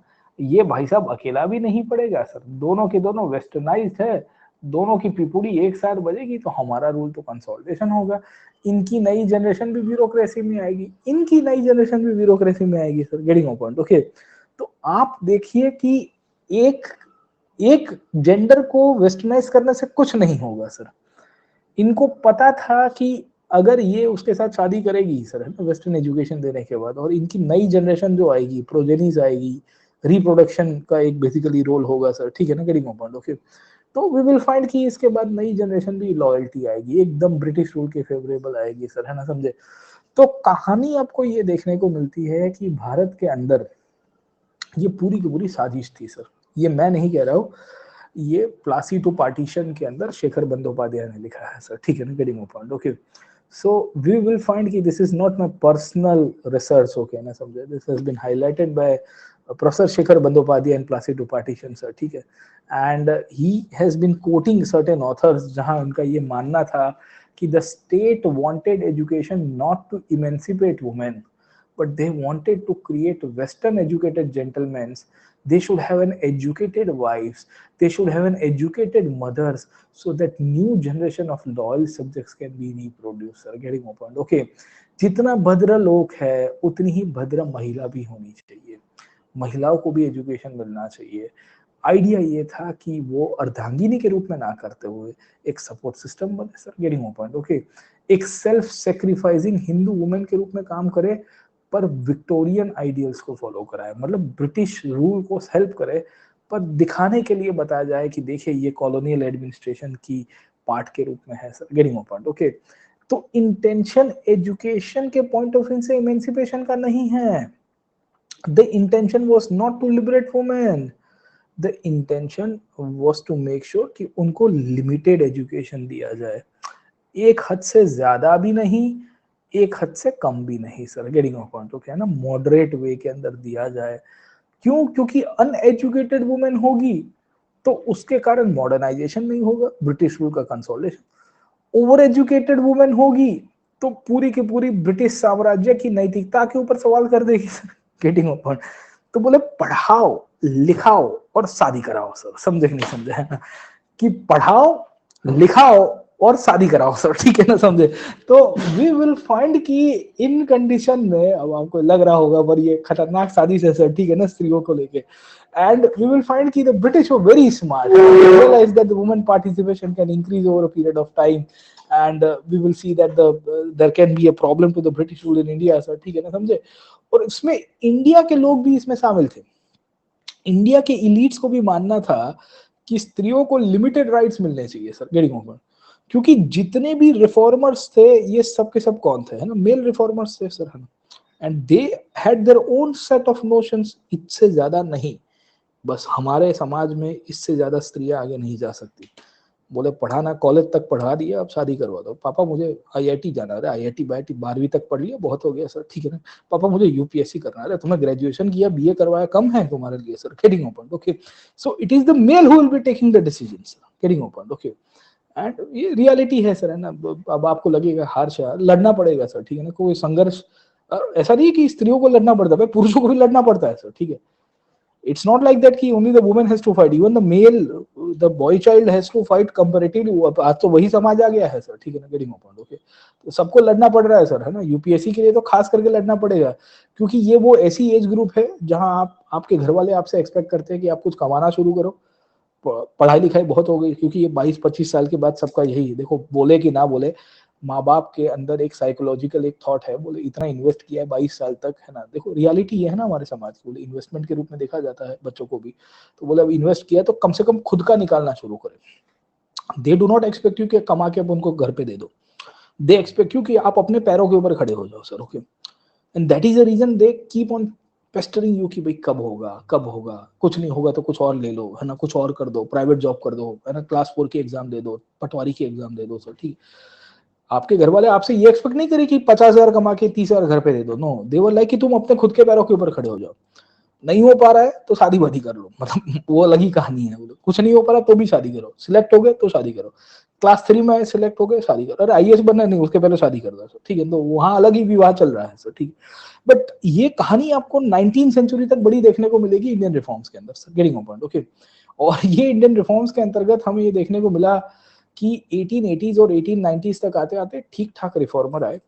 ये ठीक ठाक रिफॉर्मर ने ठीक ठाक कार्य करने की कोशिश की sir, getting my point. Okay, we will find कि वुमेन पार्टिसिपेशन भी बढ़ता है, वुमेन इंडस्ट्रीज में काम कर रही है, मैन्युफैक्चरिंग सेक्टर में काम कर रही है, प्लांटेशन इंडस्ट्रीज में काम कर रही है। बट ओवरऑल हमें ये देखने को मिलता है कि वुमेन की सोशल रिफॉर्म्स के अंदर लिमिटेशंस बड़ी मतलब इम्पैक्ट लिमिटेड थी सर, ठीक है। अभी भी वुमेन को सेक्लूडेड देखा जाता था, उनको देखा जाता था कि भाई आप अपना जीवन को पब्लिक लाइफ में मत ज्यादा लाओ सर, है ना, आप अपनी प्राइवेट लाइफ के अंदर देखा करो sir, getting my point. Okay, you should not come out in public life sir, है ना, तुम्हें अपना अंदरूनी खुद का जीवन, डोमेस्टिक लाइफ ज्यादा करना है, तुम्हें वेज अर्नर से ज्यादा तुम्हें पार्टिसिपेट करना है रिप्रोडक्टिव रोल के अंदर, है ना, एक डोमेस्टिक वाइफ के रूप में, बीवी के रूप में, बच्चों के रूप में सर, बच्चों को बड़ा करने के रूप में, है ना, समझे। तो ओवरऑल वी विल फाइंड कि वुमेन की कंडीशन उतनी ठीक नहीं। इवन जितने भी सोशल रिफॉर्म्स हुए, ये सोशल रिफॉर्म्स में वुमेन इमेंसिपेशन को ज्यादा बढ़ावा नहीं दिया sir, getting my point. Okay, and we will find कि पोवर्टी बेस्ड कंडीशन रही है, माइग्रेशन करना पड़ता था। आप देखिए फैक्ट्री एक्ट ऑफ 1891 में वुमेन सेंट्रिक रिफॉर्म्स को क्यों पुश किया गया, इनके साथ डिस्क्रिमिनेशन होती रही है सर, ठीक है ना, समझे।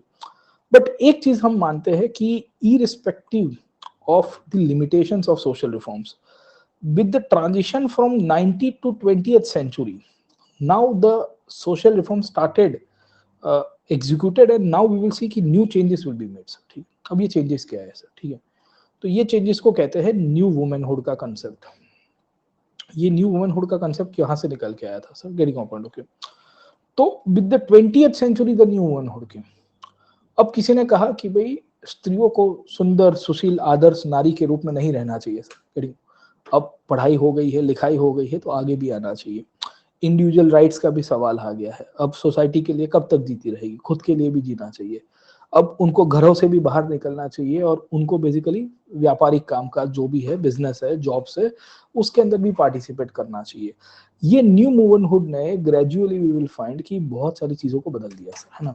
इसने बिलीफ सिस्टम को बदला, इसने प्रैक्टिसेस को बदला, इसने कल्चर को बदला, इसने वर्क लाइफ बैलेंस को बदल दिया, नए इंस्टीट्यूशंस की स्थापना हुई, and women became self expressive by this time. अब ये क्यों हुआ, क्योंकि पहले खाली और खाली मेल रिफॉर्मर्स थे, अब वुमेन रिफॉर्मर्स भी आगे कादम्बिनी गांगुली आई, we will find women reforms led by women. Okay, Annie Besant निकल के आई sir. Okay, we will see gradually हमें देखने को मिलता है सरोजिनी नायडू बोलने की शुरुआत करती है।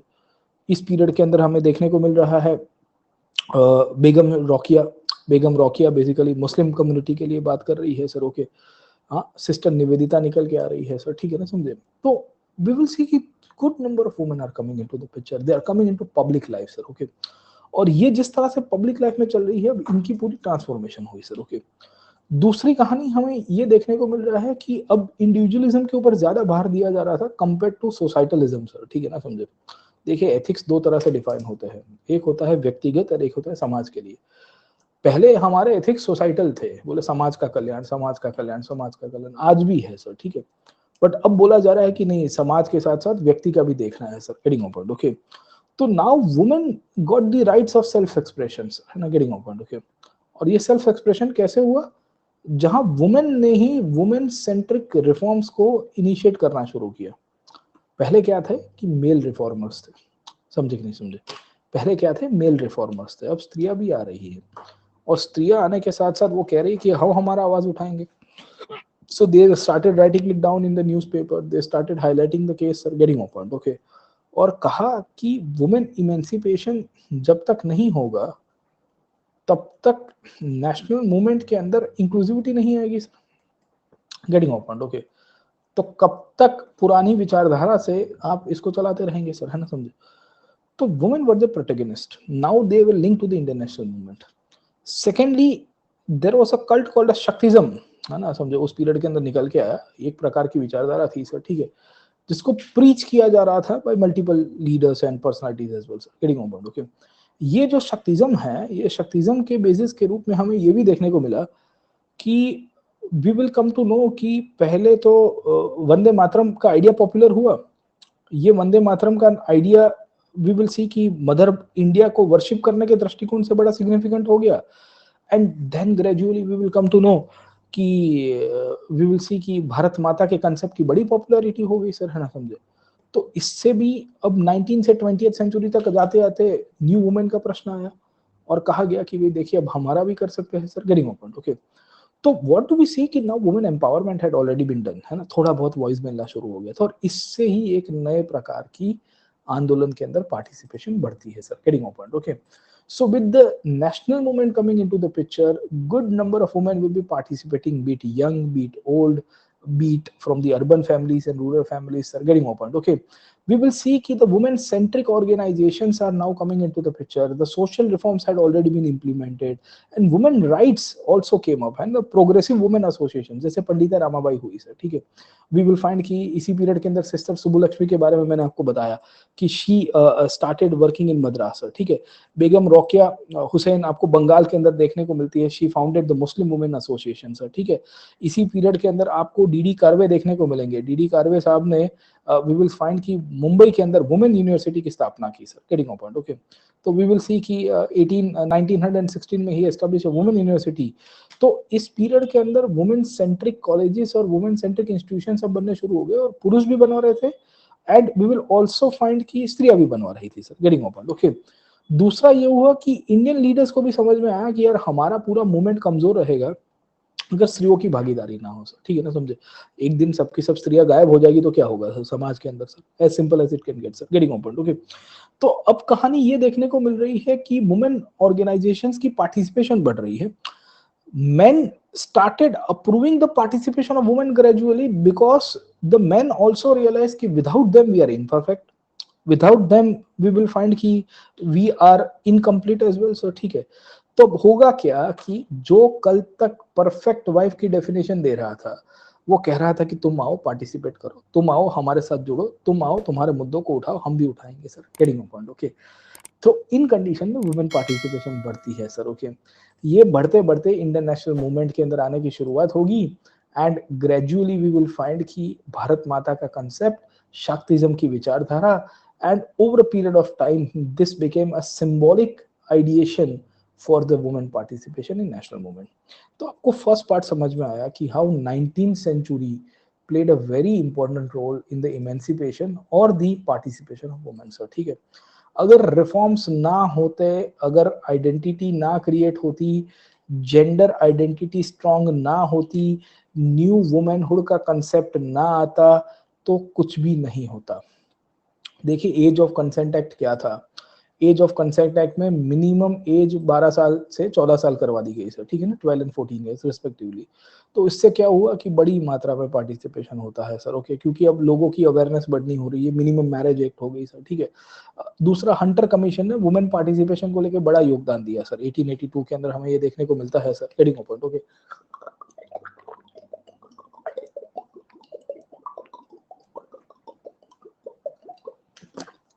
सो वी विल फाइंड कि age of consent act also played, है ना। सारदा एक्ट 1820 1929 में आया सर, ठीक है, हरविलास सारदा के द्वारा। But then we will find कि ये जो सारदा एक्ट है this also played a very important role in the mobilization sir, okay.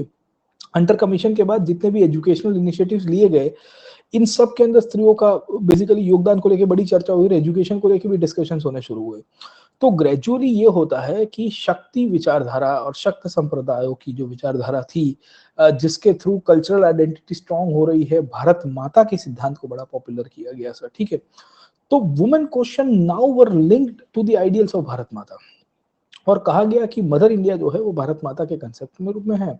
हमारी नेशनल थॉट पूरी तरह से वुमेन सेंट्रिक, और ये बोला गया कि अगर भारत माता को लिबरेट करना है तो इसमें स्त्रियों की भागीदारी के बिना भारत माता कैसे लिबरेट होगी। If you want to emancipate Bharat Mata from the British rule, how come without the participation of women the Bharat Mata can be liberated sir, getting my point, okay। तो as simple as it can get sir, समझे आप लोग, है ना। तो 19th century से revivalism हुआ। ये रिवाइवलिज्म में वुमेन सेंट्रिक रिवाइवलिज्म आया because of the cultural reforms and the शक्ति विचारधारा को जो पुश किया गया। तो इंडिया के बड़े बड़े रिवॉल्यूशनरीज और एक्सट्रीमिज्म के सपोर्टर्स सब शक्ति के आधारित बात कर रहे हैं। आप देखिए महर्षि अरविंद को देखिए सर, ठीक है, भवानी मंदिर की स्थापना की, आज प्लस क्लास के अंदर भी बात कर रहे थे सर, ठीक है, नाम ये भवानी मंदिर सर, ठीक है, revolutionary training ground sir, okay ना, फॉर दी रिवॉल्यूशनरी एक्टिविटीज। तो ये क्या दर्शाता है, दिस थिंग शोज कि they were very much clear कि what they wanted to conduct and how they wanted to go ahead with the international movement sir, ठीक है। हाँ, भारत माता का कंसेप्ट आपको वंदे मातरम के अंदर और उसके थ्रू बड़ा पॉपुलराइज किया गया, बंकिम चंद्र चैटर्जी ने इसको ये सबसे ज्यादा प्रीच किया था, और आनंद मठ के अंदर जो बुक लिखी सन्यासी रिबेलियन के अंदर सर, गेटिंग ओपन, ओके। तो सन्यासी rebellion made this book very popular, और इसमें भी वी विल फाइंड कि ये सरला देवी चौधरानी जैसे लीडर्स की बड़ी योगदान दी गई है सर, ठीक है ना, getting open, okay. So even in the Sannyasi rebellion we will come to know about this part regarding the women participation sir, okay. तो ऐसा नहीं था कि अब सिचुएशन बदल गई और सब लोग इसमें वोकल हो गए थे। तो मदर गॉडेस के बारे में रविन्द्रनाथ टैगोर ने 1896 में एक स्पीच दी थी कांग्रेस में, कैलकाटा सेशन में सर, ठीक है ना, getting mother as she was, mother as she is and mother as she will be sir, है ना, समझे। ये बड़ी इंटरेस्टिंग लाइन उन्होंने बताई थी कि भारत माता कल जैसी थी, आज जैसी है, और परसों भी ऐसी ही रहेगी सर, गेटिंग पॉइंट, ओके, समझे। एंड इस बेसिस के रूप में हमें इनको लिबरेट कराने के लिए, ब्रिटिश रूल से मुक्त कराने के लिए हमें अपना कार्य करना पड़ेगा सर, ठीक है ना, समझे। तो हुआ क्या कि with the advent of the social reforms and the changes that were initiated with respect to social reforms are getting opened, okay, we will come to know कि now the participation of women will increase, okay। अब यहाँ से chronological development शुरू होगा sir, okay. तो पहले तो भारत माता का कंसेप्ट बड़ा पॉपुलर हुआ सोशल रिफॉर्म्स के इम्पैक्ट के कारण, अब पॉलिटिकल इश्यूज में वुमेन की पार्टिसिपेशन बढ़ने की शुरुआत हुई, and gradually more and more of women participation would be there sir, ठीक है ना, गेटिंग पॉइंट, ओके। अब जैसे आप 1883 के अंदर इल्बर्ट बिल के अंदर देखोगे, तो इल्बर्ट बिल को लेके there was good number of Indian women based in Bengal who supported the Ilbert bill. Ilbert bill क्या था आपको पता होगा कि इंडियन जजेस को वी विल फाइंड कि अलाउ किया जा रहा था to try the European subjects, okay. In fact ये इंडियन जजेस को जिस प्रकार के राइट्स मिलने चाहिए थे उसकी वोकालिटी में भारत की वी विल सी कि स्त्रियां अपना पार्टिसिपेट करती है सर, गेटिंग ओपन, ओके। तो ये दर्शाता है कि इनकी क्या योगदान आपको इस पीरियड के अंदर मिलेगी सर, समझे कि नहीं समझे, है ना। वी विल ऑल्सो फाइंड कि during this period European women इसके अगेंस्ट में थी, so there were good number of European women who were against it, okay ना। इन सब का ये मानना था कि वी विल फाइंड कि इससे तो इंडियन वुमेन ज्यादा वोकल हो जाएगी, बट इल्बर्ट बिल कैसे भी करके गोल गोल करके इन्होंने पास करवाया सर, ठीक है। फिर कांग्रेस की मीटिंग होनी शुरू हुई 1889 के अंदर। कांग्रेस की मीटिंग हमको यहाँ देखने को मिलती है, जहां वी विल सी कि इनकी एनुअल मीटिंग में कांग्रेस के अंदर स्त्रियों ने पार्टिसिपेट किया। 1890 में तो हमें देखने को मिलता है कि एक नोवेलिस्ट थी जिनका नाम था स्वर्ण कुमारी घोषाल और कादम्बिनी गांगुली सर, ठीक है ना, समझे। इन्होंने वी विल फाइंड की पार्टिसिपेट भी किया as a delegate sir, okay. In fact ये वही दौर था जब पंडिता रामाबाई भी एक्टिव है सर, है ना, समझे। This is the same period where Pandita Ramabai is also active, sir, getting opened, okay, and she is also vocal with respect to the women centric reforms, है ना। इन्होंने शारदा सदन की स्थापना की थी, that is for the destitute women, ऐसी स्त्रियां जिनको समाज ने तरछोड़ दिया है, जिनको शिक्षा नहीं मिल रही है, जॉब नहीं मिल रही है सर, ठीक है, उनको एजुकेट करके उनको खुद के पैरों के ऊपर सेल्फ डिपेंडेंट बनाए सर, गेटिंग ओपन, ओके। तो उसको लेके ये सब चीजें आपको यहाँ से देखने को मिलती है sir, getting open, okay. So for the very first time we will find की women participation will take place. Kadambini Ganguly के फादर मदर दोनों ब्रह्म समाजी थे सर, ठीक है। स्वर्ण कुमारी घोषाल भी इलीट क्लास से बिलोंग कर रही थी, but this is for the first time we will find कि women participation will increase sir, getting open, okay. अब ये जो स्त्रियों की भागीदारी बढ़ रही है उसको लेके काफी सारी लोग मोटिवेटेड हो गए, देखो कितनी बढ़िया बात है सर, गेटिंग ओपन, ओके। तो she was related to Brahmo Samaj. We will come to know कि द्वारकानाथ गांगुली उनके हस्बैंड हुआ करते थे, वो भी ब्रह्म समाजी थे। उनको कंजर्वेटिव क्लास ने भी क्रिटिसाइज किया था, but she held on to the ground, okay ना, समझे। तो ये दर्शाता है कि कैसे वुमेन पार्टिसिपेशन बढ़ रहा है sir, getting open, okay. In fact gradually 1900s तक आते आते कांग्रेस की जितनी भी मीटिंग हो रही थी इन सब के अंदर स्त्रियों की पार्टिसिपेशन बड़ी बढ़ेगी। So they used to come in the Congress meetings, they used to participate, समझे, है ना, गेटिंग ओपन, ओके। प्रॉब्लम ये था कि इस पीरियड में भी इनका पैसिव रोल रहा। पैसिव रोल का मतलब ये है कि still now the women participation not in active. ये ऐसा क्यों था सर, समझे कि नहीं समझे। The fundamental reason was that कि इनके फादर, इनके हस्बैंड्स, इनके कोई ना कोई फैमिली मेंबर्स कांग्रेस में या कोई पॉलिटिकल पार्टी में जुड़े हुए थे, तो इनको बोल दिया गया कि तुम भी आ जाओ पापा के साथ मीटिंग के पार्टिसिपेट करने के लिए, तुमको भी थोड़ी है ना ऐसा लगेगा कि तुमने पार्टिसिपेट कर दिया सर, है ना, समझे। तो वी विल फाइंड कि अभी भी वी विल सी कि एक्टिव रोल आपको नहीं मिलता है सर। ओके, ये रियलिटी थी सर, है ना, आपको भले जो भी लगे सर, है ना, but this was the reality where we will find कि still the women participation was not seen in a full fledge way sir. ठीक है, ये 1900 तक का पीरियड है। So by 1900s, getting of point, okay, we will find कि the women participation was still in the form of decorative and a symbolic contribution sir, है ना। symbolic मतलब बेसिकली ट्रॉफी के रूप में, मतलब एट टाइम्स आप देखिए अंग्रेज ये WGs बनाना चाहते थे ना, इसको एट टाइम्स ट्रॉफी वाइफ कहते हैं। ट्रॉफी वाइफ समझ में आता है sir, getting of point, okay. तो वी विल फाइंड कि आपको लगेगा कि बड़ा ये एंटी फेमिनिस्ट शब्द है, बट ये आज की तारीख में भी यूज होता है सर। ठीक है, नेम सेक के लिए बोले पढ़ी लिखी है सर, है ना, ये अच्छा मतलब साइड में खड़ी रहेगी तो फोटो अच्छा आएगा सर, उस तरह से गेटिंग ऑफ पॉइंट, ओके। बाकी इससे ज्यादा वी विल फाइंड की ज्यादा थॉट प्रोसेस क्लियर नहीं थी सर। ओके, तो इस पीरियड में भी हमें देखने को मिलता है कि सिंबॉलिक थी। एक आध मीटिंग को एड्रेस कर दे उसका मतलब नहीं कि they were the decision makers. Decision makers का मतलब क्या है sir, getting of point, okay, है ना, समझे। तो हमें देखने को मिलता है कि वो निर्णय लेने के काबिल नहीं थी। इनफैक्ट उसको लेके तो गांधी जी को भी बड़ी आलोचना हुई। तो there was this Sarla Devi जो कहती है कि Congress wants us to be the law breakers but not law makers. Congress हमें लॉ ब्रेकर बनाना चाहती है, कानून तोड़ने के अंदर पार्टिसिपेशन के लिए बोलना चाहती है, पर जैसे ही हम कहते हैं कि हमको राजकीय रूप से रिप्रेजेंटेशन मिल जाए, हम संसद में बैठे, तो मना करती है सर। ठीक है, वेरी मच। आज भी देखिए ना सर, ओके, आज भी देखिए सोशल बेस बढ़ाने के लिए स्त्रियों को भागीदारी के रूप में बड़ा बोला जाएगा सर। ठीक है, बट जैसे ही आप कहोगे लॉ मेकर्स के रूप में, संसद में कितनी स्त्रियां हैं, are they equivalent to the total population और the weightage of the population sir. Bureaucracy में कितनी है सर, ब्यूरोक्रेसी में है तो कितनी एक्टिव रोल में है सर। ठीक है, द प्रिंट का एक रिपोर्ट आया था 2 साल पहले का सर, ठीक है ना, getting point, okay. The print ने अपने रिपोर्ट में इंटरेस्टिंगली कहानी बताई थी सर, गेटिंग पॉइंट, ओके। और प्रिंट ने कहा था कि द कि वुमेन आईएएस जो है एसडीएम उनकी संख्या बड़ी कम है sir. So we will find कि वुमेन आईएएस की संख्या तो है सर भारत के अंदर सर, गेटिंग पॉइंट, उसमें प्रॉब्लम नहीं है सर, ओके। बट इनको डिस्ट्रिक्ट कलेक्टर या डिस्ट्रिक्ट मजिस्ट्रेट के रूप में जो इंपॉर्टेंट पोर्टफोलियो या ऑफिस मिलनी चाहिए वो नहीं दिया जाती है, गेटिंग पॉइंट, ओके। तो this was actually the current report, है ना, समझे। ये 2022 का रिपोर्ट है, मैं आपको बताता हूँ सर। ठीक है, ये 2022 के अंदर द प्रिंट के अंदर आप सर्च करोगे, ये कीवर्ड के साथ आपको मिलेगा, मैं जस्ट उसका खाली कीवर्ड का स्क्रीनशॉट आपको दे रहा हूँ। उसमें वी विल फाइंड, ये 2022 के मार्च का आर्टिकल है सर। ठीक है, this is of 2022। The print के अंदर आप सर्च करिएगा, द प्रिंट आता है ना, अंग्रेजी पोर्टल है शेखर गुप्ता वाला सर। ठीक है, उसमें आया था कि more women are becoming IAS officers but only a few get the prize of the district collector, getting of point, okay. समझ में आया कि नहीं आपको। So we will find कि that is one of the reasons they are not given the collector's job. समझे नहीं समझे। तो आपको लगता है कि after becoming an IAS you will be full fledge active, तो ऐसा जरूरी नहीं है sir, getting of point, okay. तो द प्रिंट ने बड़ा इंटरेस्टिंगली इनफैक्ट ये डेटा पब्लिश किया था, और ये डेटा के अंदर से उन्होंने ये बताने की कोशिश की है कि कितने स्टेट्स में कितने आईएएस ऑफिशियल्स की पोस्टिंग कहाँ पे की गई है sir, getting of point, okay. तो वी विल फाइंड उन्होंने एक पोल भी डाला था, वो पोल का मैं डेटा अभी दे रहा हूँ आपको सर, ठीक है ना, समझे।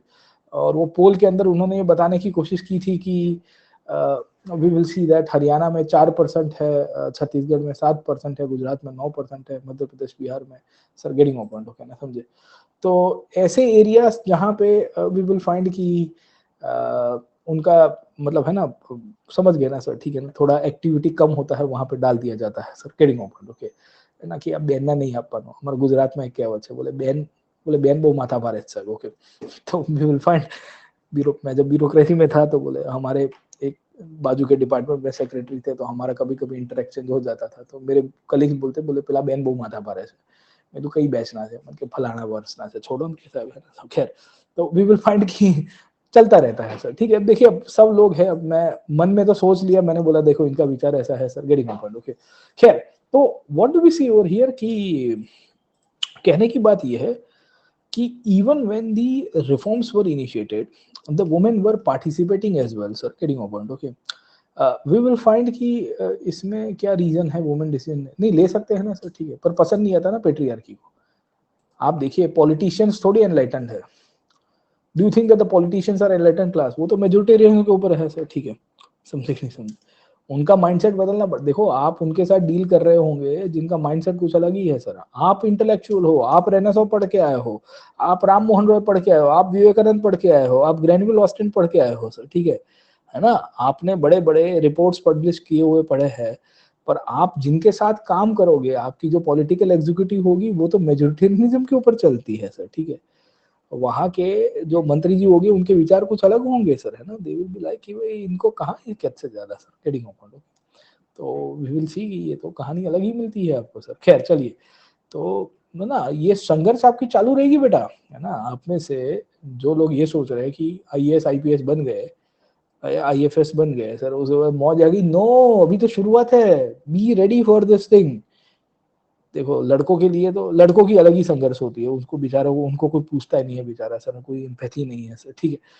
पर स्त्रियों की भी है सर, ठीक है। आज स्त्रिया सेंट्रिक बात करें, एक दिन पुरुष सेंट्रिक बात करेंगे सर, ठीक है। one day we will also discuss about the male issues, okay ना समझे, what were the problem which were faced by the men as well, sir, ठीक है। getting my point, okay। आपको में लग रहा है कि उसके वो 15-16 साल का नहीं होता, उसके ऊपर एक्सपेक्टेशन डाल दी जाती है ना, ये कमा के लाएगा, ये अभी ये करेगा, अभी पढ़ाई में ये करेगा, ये अभी घर में कंट्रीब्यूट करेगा, ये माँ बाप का ध्यान रखेगा, ये बीवी बच्चों को बड़ा करेगा सर, है ना। ये 2 जोड़ी कपड़ा नया नहीं लेगा, पर वो दूसरों के अंदर दूसरों की खुशी में अपना खर्चा निकाल देगा सर, ठीक है। 90% of men, middle class, average middle class men, they will not buy new pairs of clothes, but they will make sure कि they will make other happy। उनका पूरा जीवन बेसिकली आप देखोगे एक आदर्श हस्बैंड, एक आदर्श बेटा और एक आदर्श पिता के रूप में चला जाता है। एक संतान के नाते, एक बाप के नाते और एक पति के नाते उसका पूरा जीवन वो आदर्शवाद में चला जाता है। समझे नहीं समझे ना, गेटिंग ऑफ पॉइंट, ओके। तो ये सबके साथ हो रहा है, जो जी रहा है उन सब ने आपने देखा भी होगा अपने फैमिलीज के अंदर सर। खैर, तो what do we see over here कि वुमेन सेंट्रिक इश्यूज बड़े चले सर, ओके। 19th सेंचुरी के अंदर हमें ये देखने को मिल रहा है कि वुमेन सेंट्रिक इश्यूज में न्यू वुमेनहुड आया, वुमेन का पार्टिसिपेशन बढ़ा। पर ये पार्टिसिपेशन कैसा था दोस्तों? सिंबॉलिक था सर, समझ में आया आपको? So in the early part, getting on point, okay, there were social reforms that were initiated. These social reforms led to the education in the woman. These social reforms also led to the concept of new womanhood coming into the picture. They became more self-explanatory, they became more self-expressive, identity created, सब कुछ हो गया। But then the moment it comes to political participation, जैसे ही मुद्दा political participation हुआ, तो participation in the early 1900s, getting a point, okay, was more of a symbolic। कैसा था दोस्तों? सिंबॉलिक था। क्यों सिंबॉलिक था? कि भाई आए बैठे 2-3 मीटिंग कर दी सर, उसके बाद चले गए सर, गेटिंग पॉइंट, ओके, समझे भाई। इंशा आपको मेरी कम्युनिटी पे ये मिल जाएगा इसका पीडीएफ सर, है ना। थोड़ा पढ़ाई कर दो, समझे कि नहीं समझे ना। ये शक्ति, भाई शक्ति एक बार जवाब दे दो इनको, तुम छुपे हो कहाँ, ये तड़पते यहाँ सर, ठीक है ना, समझे भाई। एक बार जवाब दे दो, बोलो कि 10 बजे के बाद मास्टर शेयर कर देंगे अपनी community, I will share in my community as well sir, ठीक है ना भाई। जवाब दो सर, है ना। मेरे पढ़ाई मतलब मेरे को ना छूट के किसी को ब्लॉक करना पड़े वैसा ना हो sir, getting of point, okay.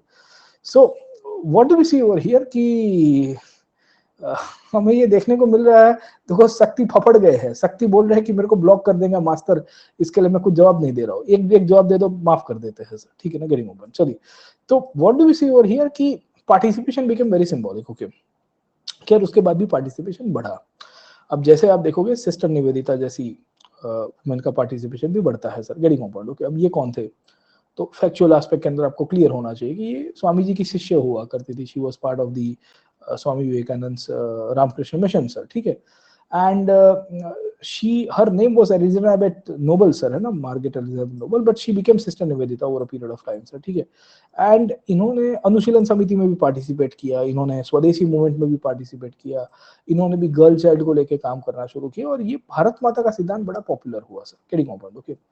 अब आप देखिए कि भारत माता became a very symbolic aspect about the Indian national movement sir. Okay, 1905 तक आते आते स्वदेशी मूवमेंट में जिस तरह से स्त्रियों का पार्टिसिपेशन बढ़ा है, उसमें भारत माता का कंसेप्ट बड़ा सिग्निफिकेंट रहता है सर। Getting point? ओके, तो what do we see over here कि अब बोला गया कि देखो भारत माता एक ऐसी माता है जो भारत को प्रोटेक्ट करेगी, भारत की एक दैवीय इमेज को रिक्रिएट किया जा रहा है, एक ट्रांसेंडेंटल रोल इनका आना शुरू हो गया है कि फैमिली के साथ साथ ये पब्लिक लाइफ में भी आ रही है, मदरहुड के साथ साथ राष्ट्रवाद की भी बात करती है सर। Getting point? ओके, ये भारत माता का पेंटिंग पब्लिश किया था रविंद्रनाथ टैगोर ने स्वदेशी मूवमेंट के समय पे sir. Getting point? Okay, and Rabindranath Tagore actually published this painting, जिसने बहुत सिंबॉलिक सेंस में इंडियन नेशनलिज्म को रीडेवलप करवाया सर। ठीक है ना, समझे?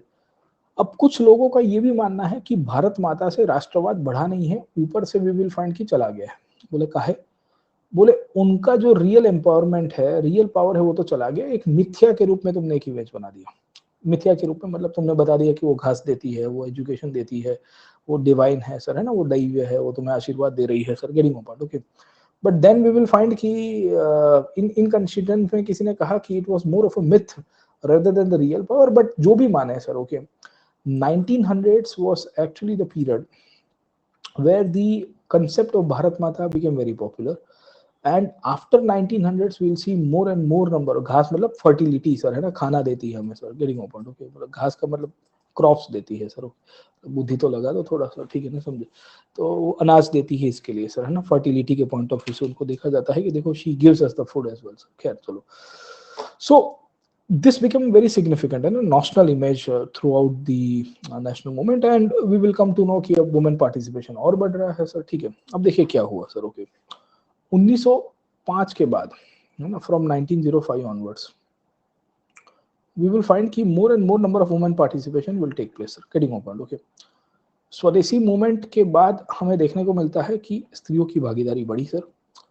स्वदेशी मूवमेंट के ट्रांजिशन के बाद आप देखोगे रिवॉल्यूशनरी एक्टिविटीज शुरू होती है सर। Getting point? ओके, और रिवॉल्यूशनरी एक्टिविटीज के अंदर भी हमें ये देखने को मिलता है कि वुमेन पार्टिसिपेशन इंक्रीज होगा sir. Okay, so what do we see over here कि in the revolutionary nationalism, in the phase one of revolutionary nationalism sir. ठीक है ना, समझे? अभी पूरा का पूरा नहीं हुआ है, फेज वन की शुरुआत हुई थी।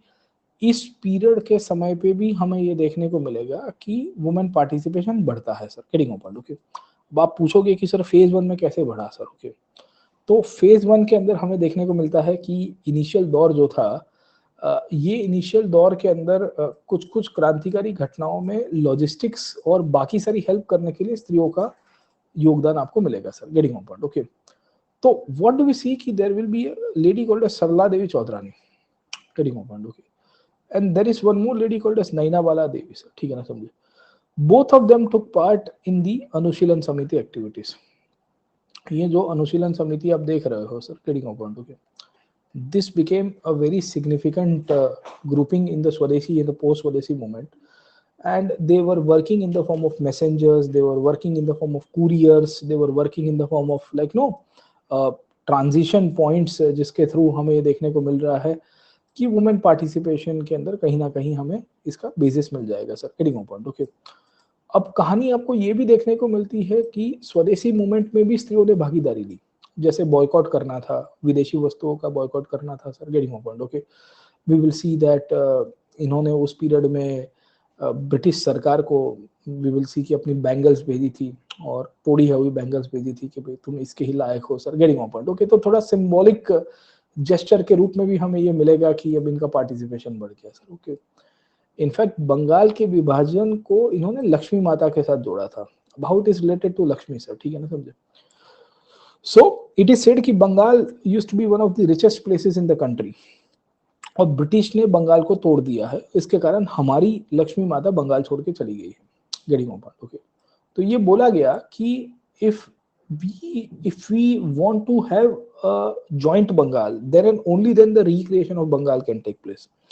तो goddess Lakshmi was synonymous with Bengal partition, और कहा गया कि देखिए बंगाल गरीब हुआ है, उसके पीछे का कारण है बंगाल का विभाजन है। बंगाल गरीब हुआ है क्योंकि हमने लक्ष्मी माता को बेसिकली भूल दिया है।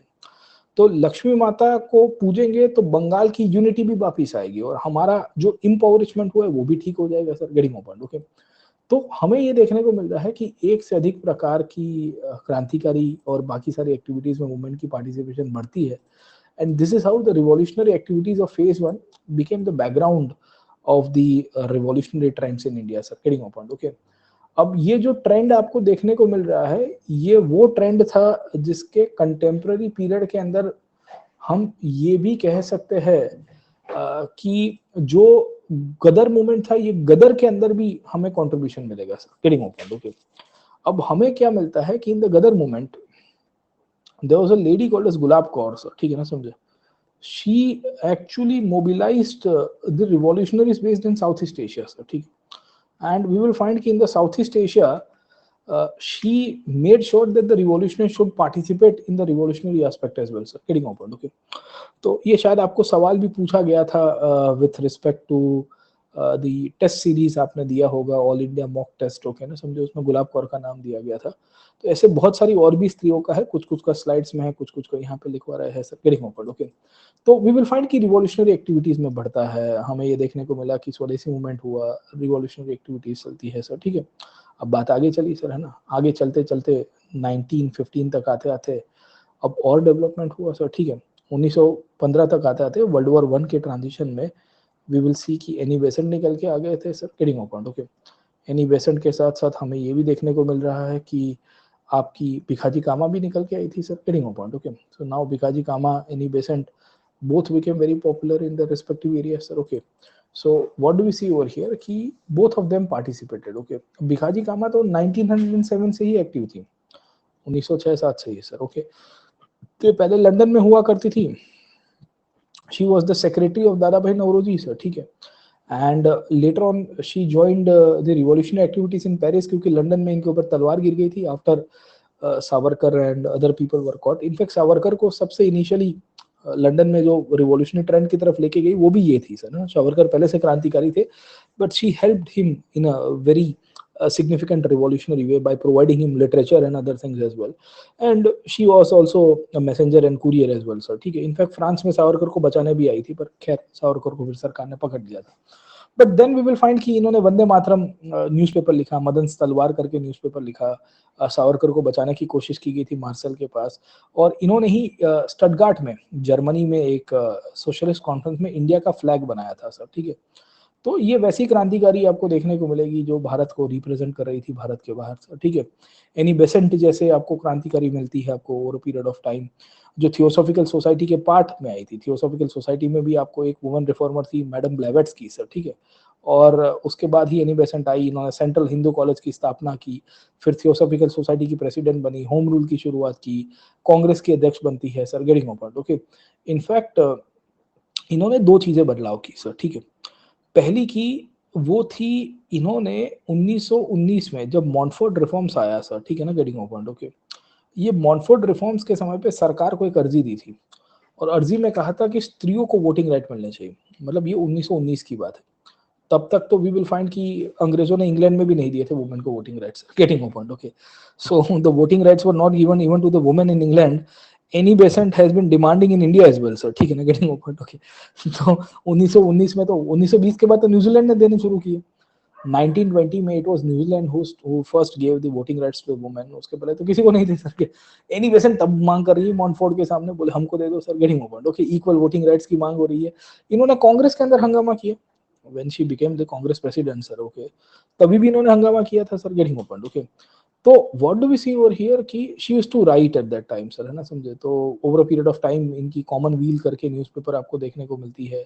वी विल सी कि न्यू इंडिया करके एक न्यूज़पेपर हुआ करती थी, उसके थ्रू भी इन्होंने काफी सारे women centric issues, women reforms को लेके मांग की। तो अब रिफॉर्मर्स की संख्या बढ़ रही है सर, ठीक है? अब एक्टिव पार्टिसिपेशन होना शुरू हुआ। तो इनिशियल 1900 से पहले हमें क्या देखने को मिलता है? सिंबॉलिक था, है ना, खाली नॉमिनल था सर, गेटिंग माय पॉइंट? 1905 के बाद हमें क्या देखने को मिलता है? अब एक्टिव पार्टिसिपेशन हुआ।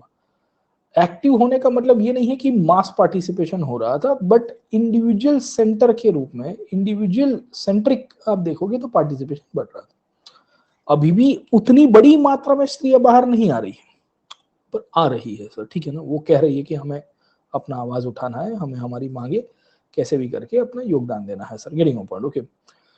1920 तक ये चलता रहा और 1920 में आए गांधी सर, समझे कि नहीं समझे, और हालात बदल गए, जज्बात बदल गए सर। Getting point, okay.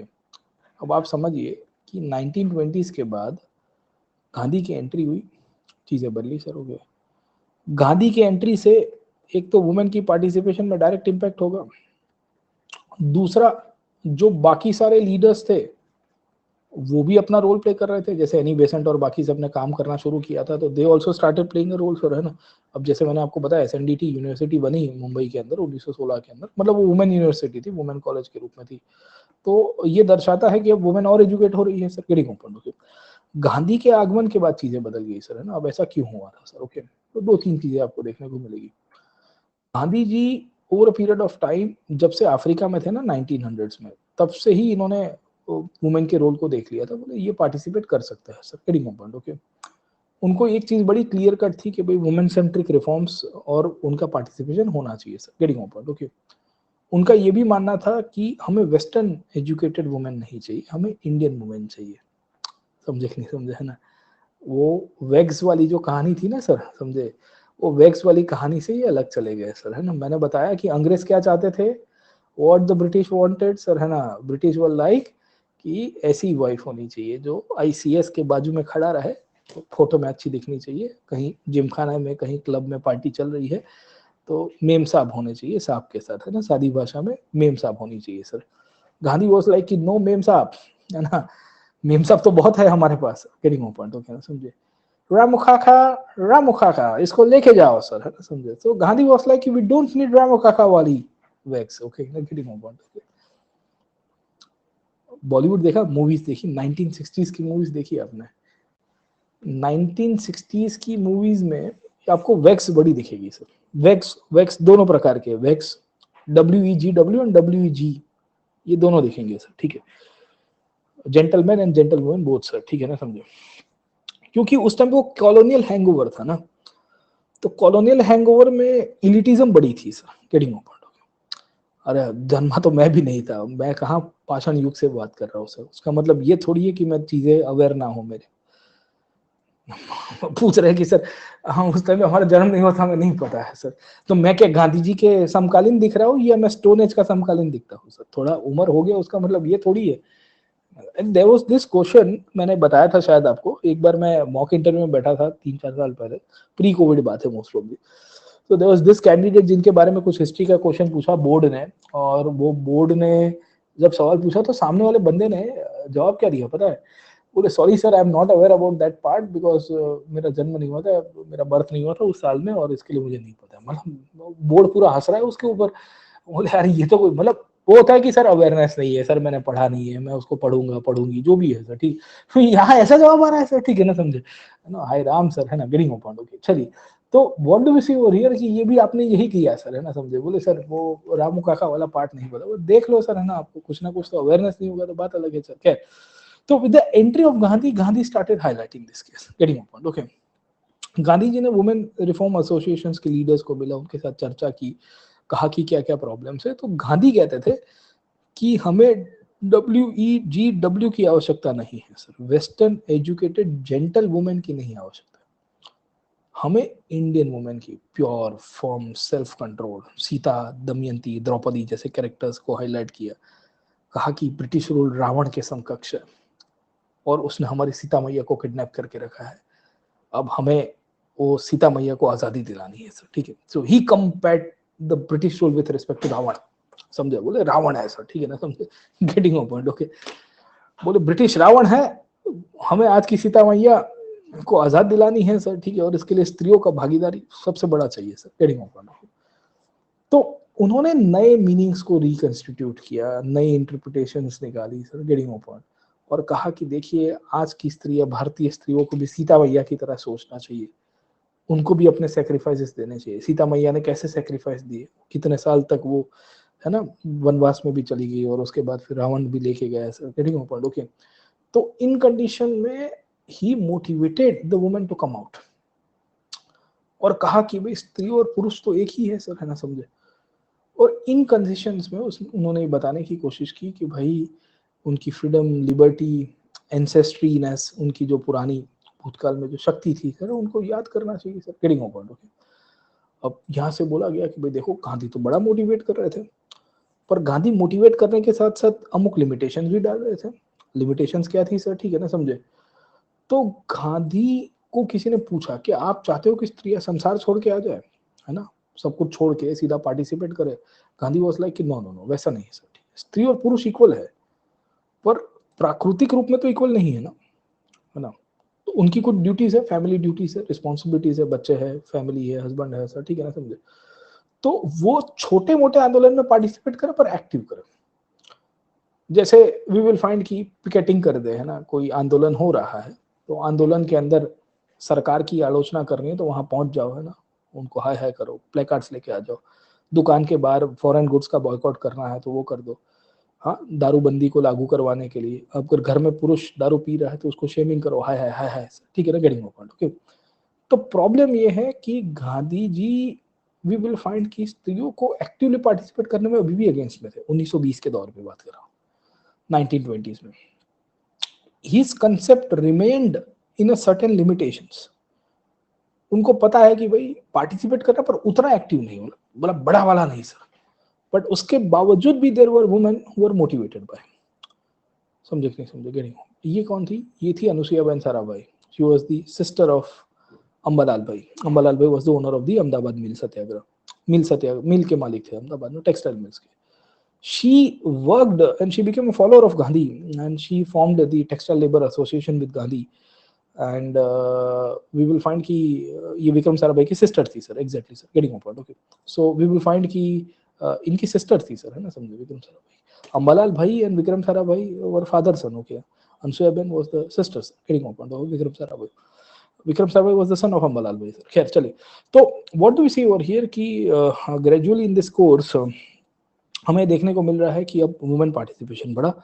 अब गांधी के आगमन के कारण हमें देखने को मिलता है कि अब स्त्रियां और आती है, और ये वेस्टर्न एजुकेटेड है बाय द वे सर, ठीक है। She was educated in London, ये शायद कैम्ब्रिज में या वहां से पढ़ के आई थी सर, है ना। Sarabhai were Nagarsheth of the city at that time sir. Okay, so now educated but with Gandhian perspective, क्यों? गांधी जी ने वो इम्पैक्ट क्रिएट करवाई थी सर, गेटिंग पॉइंट? ओके, तो उन्होंने फिर स्पीच देनी शुरू कर दी। रॉलेट सत्याग्रह में कहा कि तुम पार्टिसिपेट करो। सिंपल मेथड्स थे, रामायण के एग्जाम्पल देने की शुरुआत की। उन्होंने कहा कि भाई हमारे राम राज्य तभी आएगा जब स्त्रियों को अधिकार मिलेंगे, स्त्रियां सीता मैया की जैसी ब्रेव रहेगी सर, है ना।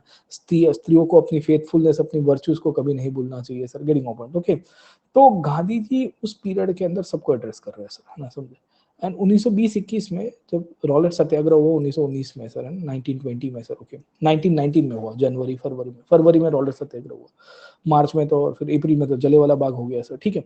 तो देन वी विल फाइंड कि उन्होंने हाईलाइट करने की कोशिश की। खिलाफत के मुद्दों के अंदर इन्होंने स्त्रियों को इंक्लूड करवाया, मुस्लिम वुमेन को इंक्लूड करवाया।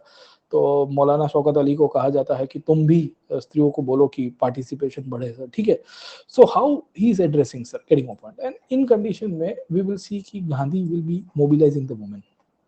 उन्होंने बेसिकली, गांधी जी ने ये बताने की कोशिश की कि भाई देखिए, मैं क्यों आपको चाहता हूँ कि आप पार्टिसिपेट करिए सर। आपका जितना पार्टिसिपेशन हो सके उतना करिए सर। आप अपने फैमिली को, क्योंकि दुविधा थी स्त्रियों को, बोले बाहर निकलेंगे, घर संसार की परिवार है ना, सबसे बड़ा रोग क्या कहेंगे लोग। तो गांधी विल बी लाइक कि सर ना, कोई बात नहीं सर, गेटिंग पॉइंट? ओके ना, आप जितना हो सके उतना पार्टिसिपेट करिए। आपकी फैमिलीज को कोई नुकसान ना हो। फैमिलीज के लीडर्स को उन्होंने कन्विंस कराया सर, गेटिंग पॉइंट? ओके, और कहा कि आपका घर परिवार, आपकी प्रेस्टीज कहीं खतरे में नहीं आएगी। और इस तरह से women started expressing their ideas. Okay, अब क्या हुआ कि ग्रेजुअल मूवमेंट्स के पॉइंट ऑफ व्यू से गांधी के पार्टिसिपेशन के कारण या गांधी के रोल के कारण अब स्त्रियों का पार्टिसिपेशन भी बढ़ेगा सर। बढ़ेगा कि नहीं बढ़ेगा सर, गेटिंग पॉइंट? तो 1920 के बाद, फ्रॉम 1920s, ओके ना, समझे, from 1920s the three different movements है ना, 1919-20 में जो हुए सर, ठीक है। एक तो रॉलेट, उसमें भी वुमेन पार्टिसिपेशन बढ़ता है सर, है ना। खैर रॉलेट को फिर गांधी ने स्टॉप कर दिया बिकॉज ऑफ द वायलेंस। दूसरा नॉन कॉपरेशन एंड खिलाफत, इसके अंदर भी वी विल फाइंड कि वुमेन पार्टिसिपेशन बढ़ेगा sir, getting point? Okay, and this will also lead to the other women participation. जो अदर ग्रुपिंग्स हुआ करते थे उसमें भी बढ़ रहा है, वो अपने हिसाब से कर रही है सर, ठीक है। तो क्रांतिकारी से लेके बाकी सारे प्रकार के आंदोलनों के अंदर भी स्त्रियों का पार्टिसिपेशन बढ़ता है सर, ठीक है ना समझे। तो कस्तूरबा भारती तो was already there, Kasturba Gandhi was already from Africa sir, ठीक है ना समझे। तो अफ्रीका से ही उनको एक क्लियर हो गया था कि अगर मेरी वाइफ पार्टिसिपेट कर सकती है तो बाकी सारे लोग भी करेंगे sir, getting my point, okay. So after 1900s we will see कि good number of participation will be there sir, समझे कि नहीं समझे, getting my point. So what do we see over here कि जैसे नॉन कॉपरेशन मूवमेंट में Basanti Devi became a very important figure sir, ठीक है ना समझे। बसंती देवी was the wife of C.R. दास, है ना। Urmila Devi was the sister of C.R. Das and Suniti Devi was the niece, भतीजी थी उनकी सर, ठीक है ना समझे, गेटिंग माय पॉइंट, ओके। और कलकत्ता में बड़ी मात्रा में पार्टिसिपेशन बढ़ा sir, okay. even destitute women, we will find devadasis, Muslim women, women belonging to the lower classes, the marginal class, ठीक है ना, getting my point, okay, वो भी participate करती है sir, okay। Is there any example that women supported the satyagraha against family mill? Yes, there is an example, okay। इनके example में अगर आपको याद रखना है तो you can have this example of Meera बहन सर, okay। अब who is this lady sir, है ना, her name was Madeline Slade। She was the daughter of a British admiral in the British Navy sir, getting, ये मीरा बहन है by the way sir, okay ना समझे। ये British navy official की daughter थी। ये गांधी के प्रभाव में आके 1925 में अपना घर को छोड़ के, है ना, she came to India and she stayed in India up till 1960s, getting my point, okay. समझ में आया कि नहीं आपको। इंडियन महिला में पॉइंट ऑफ व्यू में आप देखिए तो मतलब इंडिविजुअल एग्जांपल तो मुझे कोट करने में याद नहीं आ रहे, but then there were women leaders, okay, who were participating sir. Sarojini Naidu आप देख लीजिए सर। इनफैक्ट गांधी के अंदर अगर आप देखिए तो प्रॉब्लम ये था कि Gandhi was still ready for their participation sir, getting my point, okay। जैसे सुचेता कृपलानी कहती है कि Gandhi's personality was such that it inspired the confidence not only women but the guardians of women including the father, husband and the brothers, okay। कि गांधी की personality ऐसी थी कि खाली और खाली स्त्रियां उनसे प्रभावित नहीं हो रही थी, उनके हस्बैंड, भाई, फादर जो भी होंगे सब प्रभावित हो रहे थे सर, ठीक है। तो हुआ क्या कि in this conditions we will find कि good number of women participation increase. Still Gandhi was like कि आप ज्यादा एक्टिव मत होइए, आप छोटे मोटे पिकेटिंग विकेटिंग में सत्याग्रह में आइए, क्योंकि चुपचाप शांतिप्रिय रूप से हमें आंदोलन करना है sir, getting my point, okay. पर इससे ज्यादा तुम्हें बेसिकली पार्टिसिपेट नहीं करना है actively sir, getting my point, okay. तो भाई शक्ति इनको कांटेक्ट कर दीजिएगा सर क्लास के बाद, है ना, जो भी है आपका, हेलीकॉप्टर से, प्लेन से, है ना। पर यार परेशान काहे कर रहे हो सर, ओके, रुको। शक्ति तुम्हारे ऊपर भी तलवार गिरा देते हैं सर, ओके, और इनके ऊपर भी करवा देते हैं सर, ओके भाई।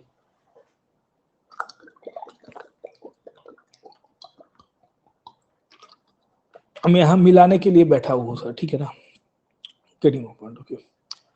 चलिए सर, ओके। तो कहानी क्या है ना, समझे भाई। तुम्हारा जो भी नोट्स बोर्ड सेक्शन करना हो बाद में कर देना सर, खैर। So now good number of women will participate sir, getting my point, okay। And we will find कि over a period of time और भी लोग आपको यहाँ से देखने को मिलते हैं। इसमें आपको नीली सेन गुप्ता मिलेगी, है ना। नीली Sen Gupta was also British lady, ये भी अंग्रेज लेडी थी सर, ठीक है।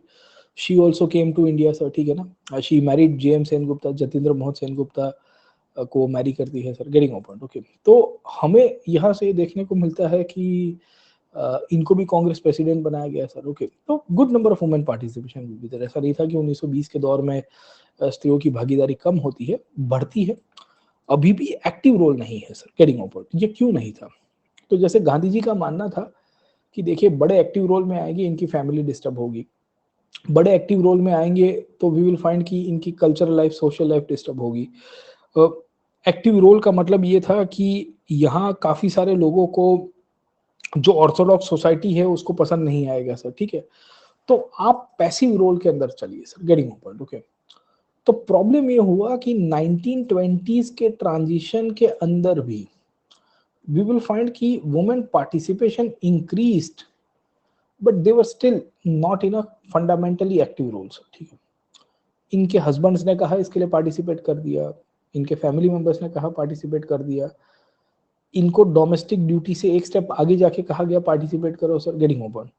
पर पॉलिटिकल पार्टिसिपेशन का मतलब ये नहीं था कि ये फैमिली रिस्पॉन्सिबिलिटीज को भूल जाए। इसके लिए गांधी ने क्या कहा, do what you can sir, getting a point, okay.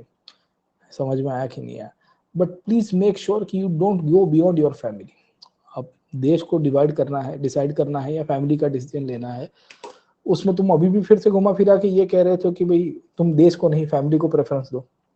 That means you are still proposing and you are still promoting that the family should be at the priority sir. तो इसमें हुआ क्या कि शेखर बंदोपाध्याय साहब लिखते हैं अपनी किताब के अंदर कि इसमें पब्लिक रोल जो वुमेन का था, it was more of an extension of domestic role, है ना। ये जो राजकीय रोल भी आ रहा था वो घर से एक स्टेप आगे निकल गए।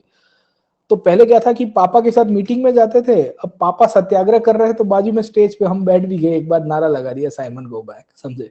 But then we will find reality ये है कि उतना बदलाव नहीं हुआ। तो सरला देवी चौधरानी जिन्होंने भारत श्री महामंडल की भी स्थापना की थी, ये कह रही है कि the Congress wants to only become as law breakers but not the law makers, getting point, okay. तो हमें ये देखने को मिल रही है कि इस पीरियड के समय पे इनकी क्रिटिज्म बड़ी हुई गांधीयन मेथड्स की सर, है ना, समझे, कि भाई अभी जो इमेंसिपेशन होना चाहिए वो तो हुआ नहीं सर, सिंबॉलिक प्रेजेंस ही तुमने अलाउ किया। फिर सरोजिनी नायडू आए, वो कहती है कि ये कब तक चलेगा सर, है ना, समझे, ये कब तक चलेगा सर, गेटिंग पॉइंट, ओके। इनको कांग्रेस का प्रेसिडेंट बनाया 1925 में, और 1930 में सिविल डिसोबीडियंस मूवमेंट में इन्होंने गांधी को कन्विंस किया, बोले तुम रहो कि ना रहो मैं पार्टिसिपेट करूंगी। और गांधी जेल में गए, उसके बाद सबसे बड़ा नमक सत्याग्रह किसी ने किया तो इन्होंने करवाया था, धरसना, है ना, सूरत के पास धरासाना सॉल्ट वर्क्स थे, वहां पे salt satyagraha civil disobedience movement के अंदर इन्होंने ही लीड किया था sir, getting point, okay. She convince Gandhi ji, इन्होंने कन्विंस किया था, गांधी वो स्टिल नॉट रेडी, बोले नहीं नहीं तुम थोड़ी आओगी 250 किलोमीटर चल के, बोले मैं आऊंगी, क्यों नहीं आऊंगी, समझे नहीं समझे। so, Gandhi was not ready ना to take her along sir and all this, बोले नहीं कोई नहीं आएगा, बोले नहीं मैं आऊंगी, मेरे साथ और भी महिलाएं आएगी sir, who are you to tell me no sir, getting point, okay. फिर क्या हुआ कि सर बदल गया सर, है ना, तो ऑल इंडिया वुमेन एसोसिएशन की स्थापना हुई पीछे, एनी बेसेंट और मार्गरेट कजिन करके एक और लेडी थी, ब्रिटिश आयरिश लेडी थी, इन्होंने किया। फिर मेहरबाई टाटा आपको एक्टिव मिलती है, ये टाटा समूह की बेसिकली लेडी थी, इन्होंने नेशनल काउंसिल ऑफ वुमेन को हेड किया था सर, ठीक है। फिर ऑल इंडिया वुमेन्स कॉन्फ्रेंस हुई, है ना, कमला देवी चट्टोपाध्याय के द्वारा, वी विल फाइंड की इसको हेड किया गया था सर, ठीक है। तो हुआ क्या कि now good number of women participation, Sarda act हुआ, शारदा एक्ट के समय पे बहुत सारे प्राइवेट बिल्स आए स्वराज पार्टी के अंदर, जहां वुमेन के राइट्स को लेकर बातें हो रही है, एंड वी विल फाइंड की good number of, we will see की इनहेरिटेंस एंड प्रॉपर्टी राइट्स की बात हुई। फिर तो बातें चलती रही, चलते चलते चलते चलते वी विल फाइंड की सिविल डिसोबीडियंस मूवमेंट में रानी गाइडेनल्यू ने नॉर्थ ईस्ट में प्रोटेस्ट किया, रानी गाइडेनल्यू का नाम पता होगा आपको सर, ठीक है। इन्होंने हेराका मूवमेंट में पार्टिसिपेट किया था, और सिविल डिसोबीडियंस मूवमेंट में इनको जेल में डाल दिया गया सरकार के द्वारा सर, गेटिंग पॉइंट, ओके। तो 1946 में छोड़ा गया, नेहरू जी ने इनको रानी गाइडेनल्यू का टाइटल, रानी का टाइटल दिया था सर, ठीक है ना, समझे। तो she was given, she was only 16 साल की उम्र में इनको जेल में डाल दिया गया था सर, ठीक है। बारडोली की सत्याग्रह हुआ सर, है ना, बारडोली के सत्याग्रह में it was the women of Bardoli who gave the title Sardar to Vallabh भाई पटेल, है ना। तो हमें जो सरदार दिखते हैं सर, ठीक है ना, समझो, गेटिंग पॉइंट, ओके। ये सरदार किसने दिया सर, ठीक है ना, सरदार हमें दिखते हैं, ये सरदार का टाइटल बारडोली की लेडीज ने दिया था, the women of Bardoli sir, getting point. Maniben was the daughter of Sardar Vallabh भाई पटेल सर, है ना, she was the daughter of Vallabh भाई Patel sir, getting point, okay. Kasturba उस टाइम पे एक्टिव थे, गांधी जी के बा कहते थे उनको, she was active in the political movement as well sir, getting point, okay. तो बारडोली, अब सब सत्याग्रह में स्त्रियों की भागीदारी बढ़ती है सर, है ना, समझे। इनफैक्ट ये वो दौर है जहां भारत के अलग अलग विस्तारों में अब रिवॉल्यूशनरी एक्टिविटीज में वुमेन अब एक्टिव पार्टिसिपेशन होता है। जैसे एक लेडी थी नलिनी गुप्ता सर, है ना, समझे, she was caught by the government in Kanpur Bolshevik conspiracy case, 1924 में हुआ था। इसमें ऐसे डांगे मुजफ्फर अहमद सर, है ना, शौकत उस्मानी, नलिनी गुप्ता, इनको पकड़ा गया सर, ठीक है। और ये कम्युनिस्ट मूवमेंट में जुड़ती है सर, गेटिंग पॉइंट, है ना, समझे। इसी तौर के ऊपर 1928 में एक लेडी थी जिनका नाम था लतिका घोष, इन्होंने फुल यूनिफॉर्म में कांग्रेस के कार्यकर्ताओं की समिति को लीड किया था, है ना। She actually headed volunteer groups of Congress in full uniform, है ना। सुभाष बाबू ने इनको ट्रेन किया था और कहा था कि हमें कैसे एक कांग्रेस के अंदर यूनिफॉर्म बॉडी होनी चाहिए सर, ठीक है। तो उसको लेके काफी लोगों को पसंद नहीं आया था। ये फिर कर्नल बन जाती है सर, केडी कॉम्पोर्ट, ओके ना, तो सुभाष बाबू के साथ ही जुड़ी हुई थी सर। खैर, उसके बाद तो अब बात मत करो, दुर्गावती भाभी आपको मिलती है सर, है ना। आज के मैंने जो कमेंट्स डाली थी या फोटो डाला था उसमें इनका फोटो था। She was the wife of Bhagwati चरण वोरा। लाहौर में भगत सिंह और उनके साथी ने जब सॉन्डर्स को मारा, उसके बाद लाहौर से भागने में इनका ही योगदान था। She was the one we will find की helping Subhash this Bhagat Singh to leave out from Lahore, so ठीक है ना, समझे। इसी के साथ साथ आप देखोगे 1930 के दशक में चिटगोंग आर्मरी रेड के अंदर सर, केडिंग ओपन, बेटा प्राइवेट कोई भी आईडी वाईडी शेयर मत करो, बहुत हो गया सर, ठीक है ना, समझे। मेरा यार तुमने मेरा पेशेंस चेक करवा दिया बेटा सर, है ना, समझे। मैं नहीं करना चाहता था बट अब सर, ठीक है ना, समझे, कुछ ज्यादा ही हो गया है सर, ठीक है, चलो सर, ओके, हो गया सर। खैर चलो, तो वी विल फाइंड कि 10 मिनट बाकी थी क्लास की, पर आप नहीं नहीं सर, ठीक है ना, 10 मिनट्स पर, हार्डली 10 मिनट्स पर, मेरे को 10 बजे एग्जैक्ट खत्म करना है क्लास को सर। खैर, तो what do we see over here कि आपको बहुत सारी वुमेन देखने को मिले, जैसे कल्पना दत्त जोशी ने सूर्या सेन के साथ मिलकर विद्रोह किया था, केडिंग ओपन, ओके ना, चिटगोंग आर्मरी रेड का, चिटगोंग आर्मरी रेड का सर, केडिंग ओपन, ओके ना, समझे। एंड वी विल फाइंड कि उसी तौर के ऊपर प्रीतिलता वाडेदार थी, उनको भी पकड़ा सरकार ने सर, ठीक है ना, समझे, ये दोनों। फिर शांति घोष और सुनीति चौधरी ने उस पीरियड में वी विल फाइंड कि एक डीएम को ठोक दिया, डिस्ट्रिक्ट मजिस्ट्रेट को बंगाल में ठोक दिया था sir, okay. We will find कि बीना दास ने लेफ्टिनेंट गवर्नर ऑफ बंगाल को ठोक दिया सर, है ना, समझे। इनका कॉन्वोकेशन में गई थी वो, वी विल फाइंड कि over a period of time she went to a convocation and lieutenant governor को धर दिया सर, है ना, समझे। तो अब तो नंबर आएगा सबका sir, getting open, okay. And we will find कि ये धीरे धीरे पार्टिसिपेशन बढ़ता है सर, ओके। अब स्त्रियों की भागीदारी बढ़ रही थी, उसमें काफी लोगों को पसंद भी नहीं आ रहा था।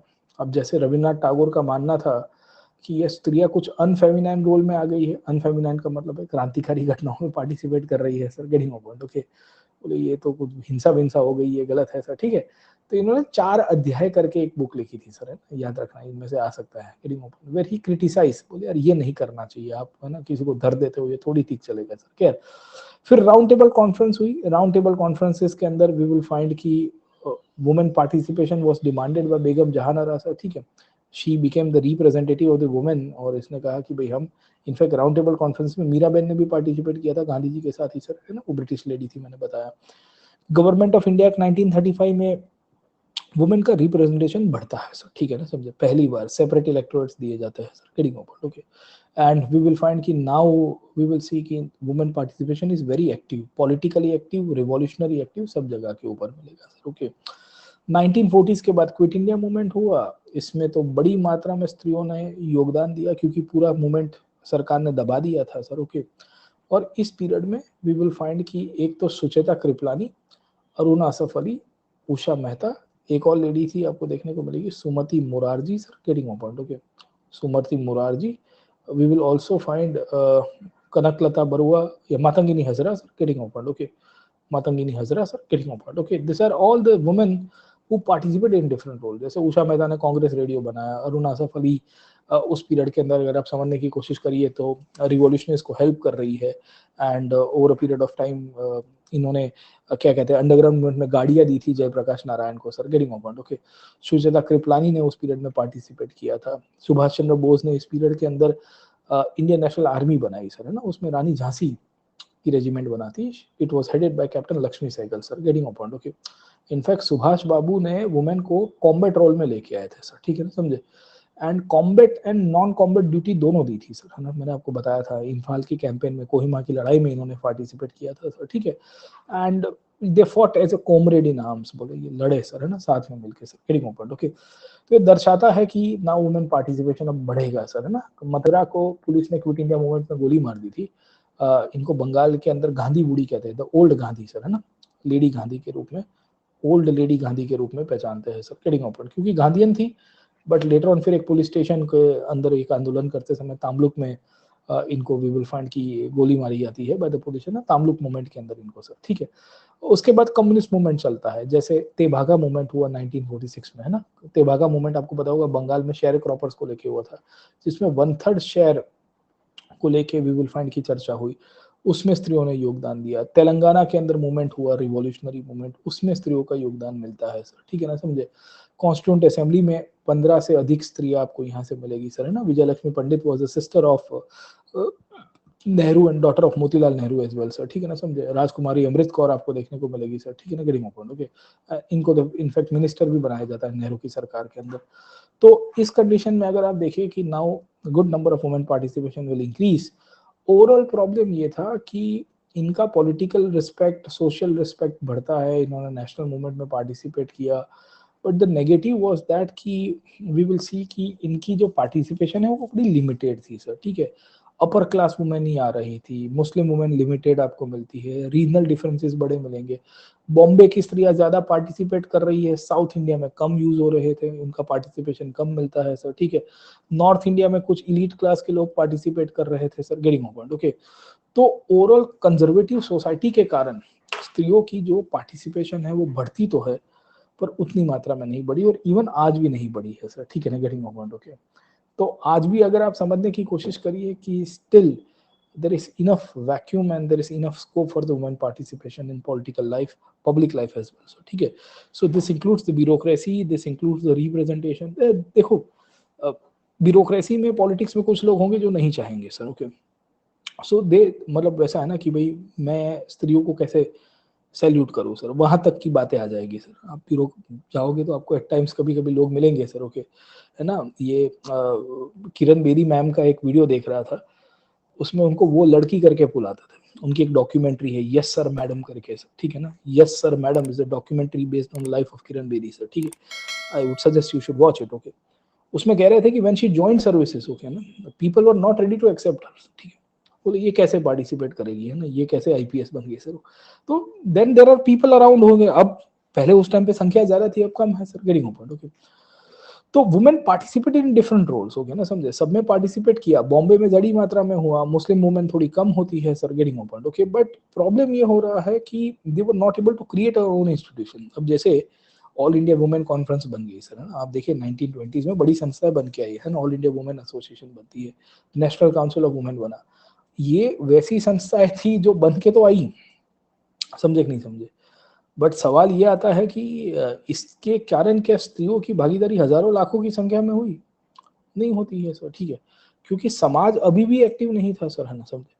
आप बताओ मेरे को, चलो let us start a movement, okay ना। एक कोई नया आंदोलन शुरू करते हैं, मैं आपको कहूंगा कि आप मेरे साथ जुड़ो।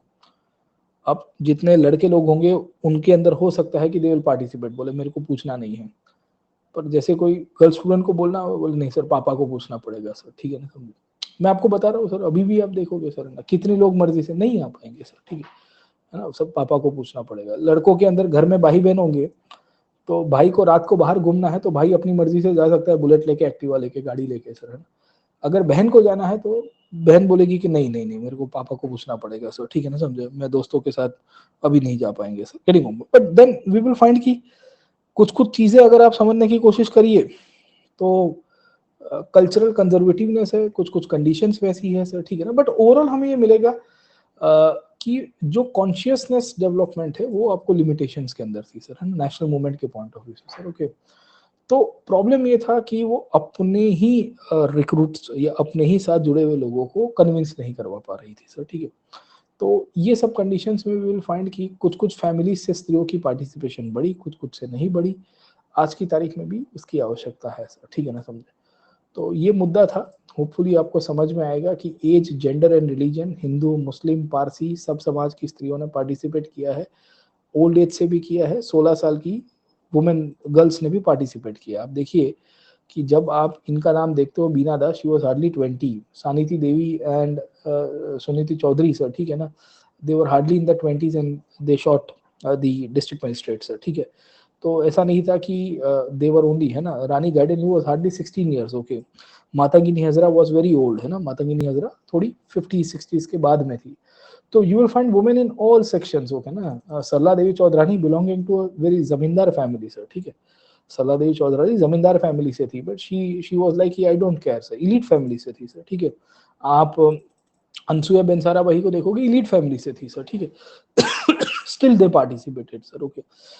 तो हमें देखने को मिलता है कि भारत की कोई स्त्री है या विदेश की हो, लोअर क्लासेस से हो, हायर क्लासेस से हो, सबने पार्टिसिपेट किया और आज की तारीख के अंदर भी वी विल फाइंड की पार्टिसिपेशन की आवश्यकता है सर। खैर, तो ये था आज का सेशन हमारा, होपफुली आपको पसंद आया।